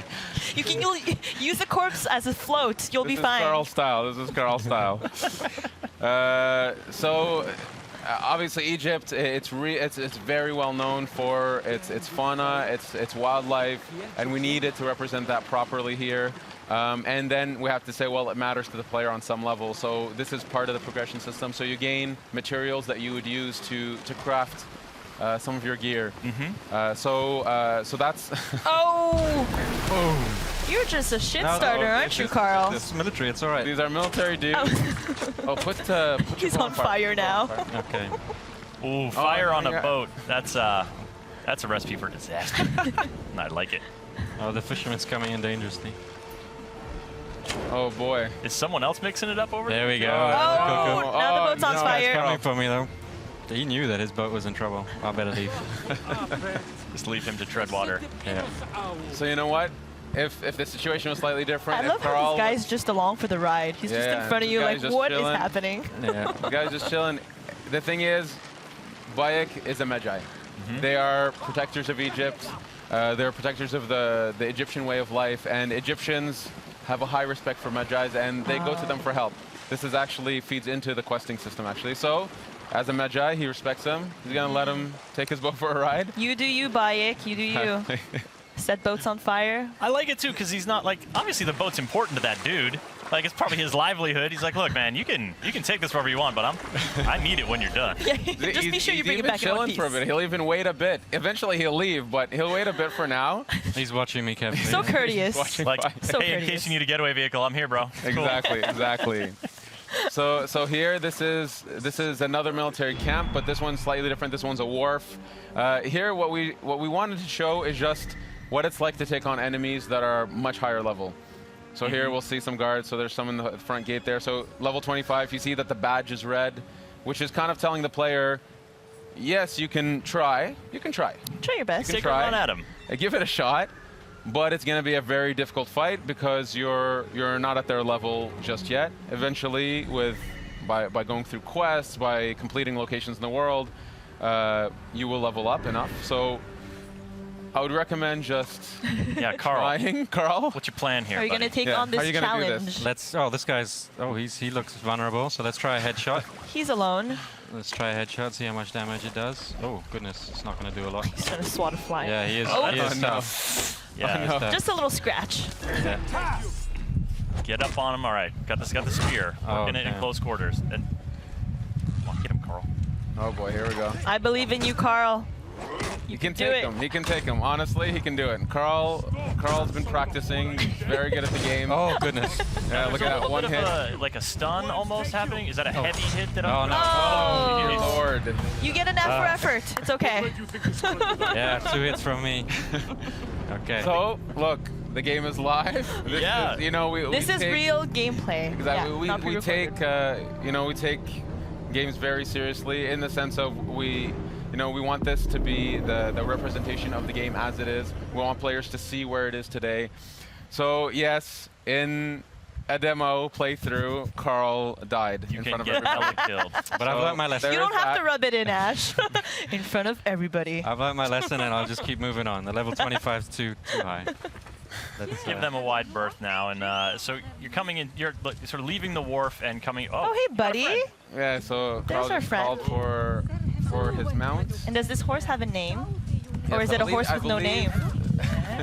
I believe this horse is named Amun-Re. Amun-Re. So, He's very handsome. Or It's a she. beautiful horse. Yeah. So Senu is our eagle companion. In this case, though, we wanted that mounts was something that the player can actually collect more and more mounts, purchase more and more mounts, and we have many different types of mounts. So there's horses, no many shit. types of beautiful horses, but also camels and eventually chariots. Camels. Yeah, and they all have their value, and so you can actually have different types of horses. Senu being the eagle companion that stays with you through the journey. So there we go. So we have this beautiful black horse here. Does the camel Black have stallion. a spit attack? Because I hear they do that. A spit attack, no, but you can rear with the horse. You can rear with the horse. The camel. Get the hooves in there. So we're sort of skirting the shoreline here, Yeah. and you know, this is. You guys have built, as you were saying in the presentation, this is a country. You know, this is not just Exactly. one city. So what kind of region are we in? Yeah, actually, before we go in, so here we found Umeria, which is a port village. Actually, maybe I'll ask Carl to go to the map. Sure. We can go to the map just to kind of give a general spacing of the world. So this is the lake that we've seen with Senu. If we keep zooming out. This is the Wow, aspect enormous. of the demo. The lake is where the demo takes place. Since we were riding a bit north of it earlier, We started around here. yeah, that's how we unfog the world, by visiting the world. You unfog it, but just to give a breadth of this country that we've built. Oh my goodness. Yeah, move around just to show it's. Whoa. Yeah, That's it keeps ginormous. going. It's absolutely massive. Up to Alexandria in the north. Yeah, Alexandria. Nice. There's The the Nile Giza Delta. Desert, the Nile Delta, the Giza Plateau, Memphis, the ancient city of Memphis, and it goes on. Then there's Fayum, Crocodilopolis down in the south. The world. Crocodilopolis. Yes, yes. Real city. I like that place, Thieves Land. What's going on? Does anybody ever go there? Really honest It's people just are like, there. I think No, you don't wanna go down. daring players should go there. There's a lot of Okay. cool stuff in it for them. So just to give an idea that we, this is a country. Egypt is, it's such a majestic setting, and we've dreamed of going to this place. And so when we started, and we decided we're going to Egypt, we understood that it was going to be, a labor of love. It was gonna push us to develop new technologies, to build such a crazy big world. And then to even populate the world with all these people that actually have agendas and purpose. For example, these people over here are being attracted by an event, if Carl would look at it. Oh, God. Oh my goodness. Yeah. Oh, Egypt is hard. Egypt, it was a tough harsh life. place. Let's investigate. Priest, what has the boy done to deserve this? This has nothing to do with you. Back away. The boy will get what he deserves. I serve Sobek. I serve Sobek. I am a slave. Boy, what are you accused of? I was charged with ferrying 2 gold Sobeks to Crocodilopolis. Just out of port, my ship sank by the lighthouse. I almost drowned. The statues were lost. I didn't steal them. Silence! And you, step back, Saete. Wait, do not threaten me, Neb. I am a Magi. If the boy speaks the truth, I will find your gold Sobex. If he lies, he is yours to deal with. So here we got a little bit of a taste of Bayek's personality and his attitude towards these masked priests that abuse their power. And this is a side quest. So our players can expect this type of quality, cinematics, great characters, in the optional content in the side quest. And we have hundreds of stories to tell. Egypt was a really wonderful place. Then we found so much amazing stories that we wanted a way to be able to tell them, and the quest structure allowed us to do that. But again, we're saving the quest stuff for other streams, for YouTubers out there. So for now, we'll continue with playing through the world. Shenanigans. Yeah, if you folks are just joining us, we're playing Assassin's Creed Origins on the Xbox One X with Ash and Carl from the Assassin's Creed Origins dev team. I'm Chris, this is Hanny, and we'll be doing this for about 10 more minutes, so stick around. We've got plenty of open world stuff to show you and some explorations here as Senu scouts out some more locations. So, she's a good girl. So here, actually, I'm going to ask Carl to not stealth this one. the reason we're showing these different locations, different camps and warps is actually we wanted to show a bit of stealth. We want to show a bit of fight. So I'm going to ask Carl. All right. Well, what do we got in our arsenal here? He needs to earn some redemption. Oh yeah. Okay. He needs to earn redemption. Win this one, Carl. Okay, let's give it a try. For the Okay, here I come, out the bushes. Are you going in with the spear? I'll just shoot him in the chest first to wake them up. Good wake-up call. There we go. Nice. Okay, all right, all right. Nice dodge. Come on, Carl. Redeem yourself. Boom. Nice job so far. At some point, yes. just to show the one more hit and he's dead. the versatility of the fight, you can take out your bow. There, go dynamically in the fight. And, oh my God, headshot. Bravo, bravo. All right, now is he close to filling up his adrenaline meter here? Yes. He feels like that might be helpful. It's getting there. It's getting there. I'll try and use it on the big dude. He is humongous. There we go. Okay, just get in there. Unleash. There we go. Okay. Oh boy. Oh boy. Okay, here we go. We're gonna see Carl. Oh. Oh yeah. Yes! Nice. Impaled. Very good. Very good. That was Oh, you done good, Carl. Oh no. Oh, Through the boy. throat that time. Nice. Nice job, Carl. You killed Thank it. you. Thank you. All right, now give us a little broader context. Who are these dudes that Bayek is dispatching with such panache? So this is we're in the era of the Ptolemies. So these are Ptolemaic guards.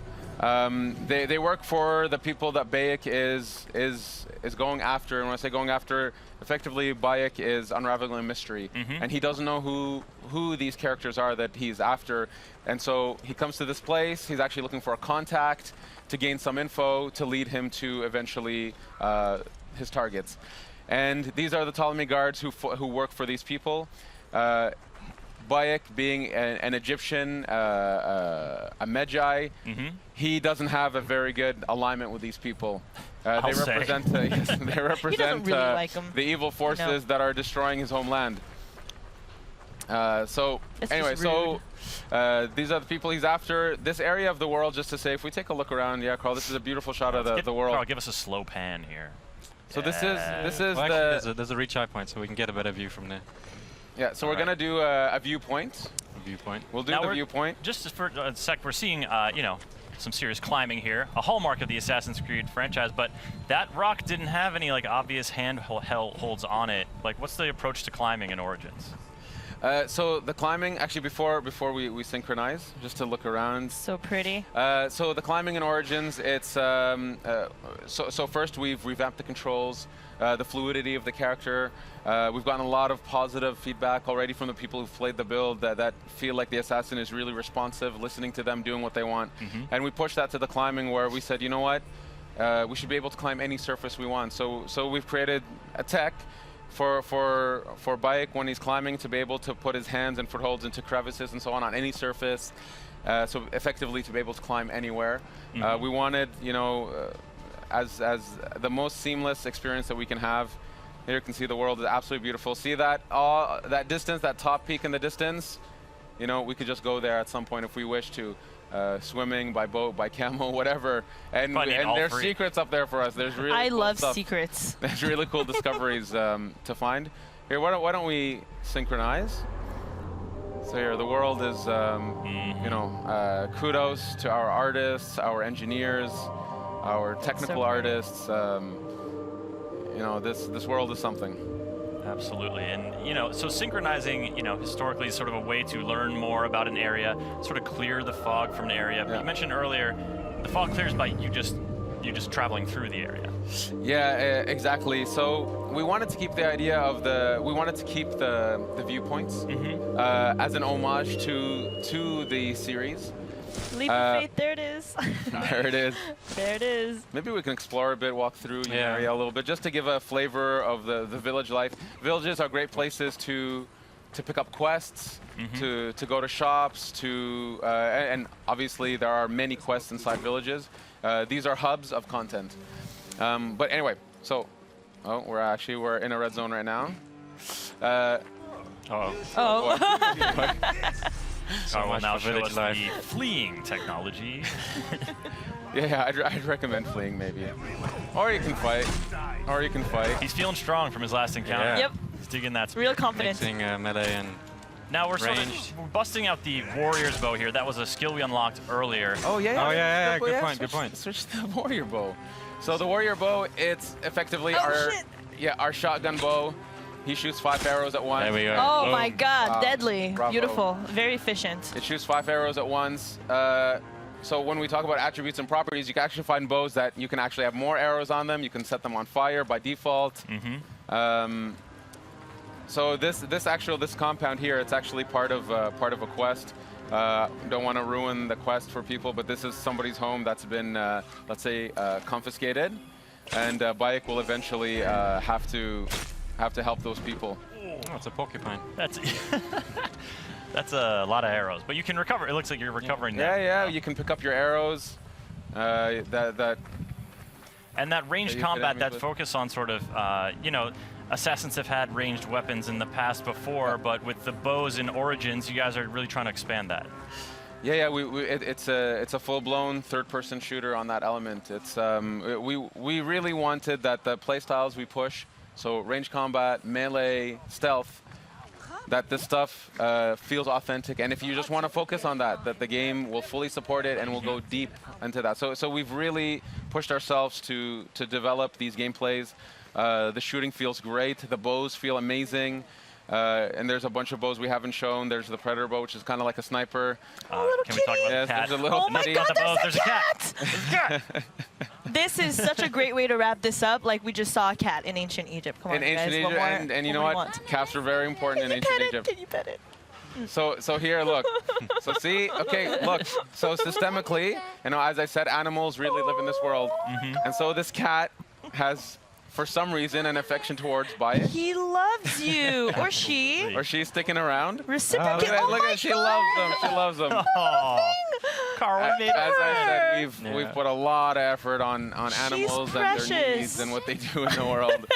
Yeah. I love that she appeared near the end of this stream. This is amazing. Fantastic moment. Yes. Ash, this has been so great. Carl, thank you for showing off the game. There's a lot more to come this week, and but it must be really exciting for you guys. You know, it's been a long journey for us. It's absolutely wonderful to be able to show off the game and have people play it, get their feedback, see their excitement. I'm super proud of the team and what we've achieved. Kudos to the Singapore team, to the Montreal team, to all the teams that are working on this game all over the world, with many people supporting us. It's a really wonderful, exciting time for us, and I can't wait for our fans to play this. Absolutely, and they'll get to play it at E3 here, but later this year, October 27th is the release date. Yes, October 27th. So October 27th on PS4 Pro, PS4, Xbox, PC, and of course a launch title for Xbox One X. Fantastic. Well, if you folks want more Assassin's Creed Origins here at E3, there's going to be streams. Keep it tuned to Ubisoft's social channels to find out when and where those are.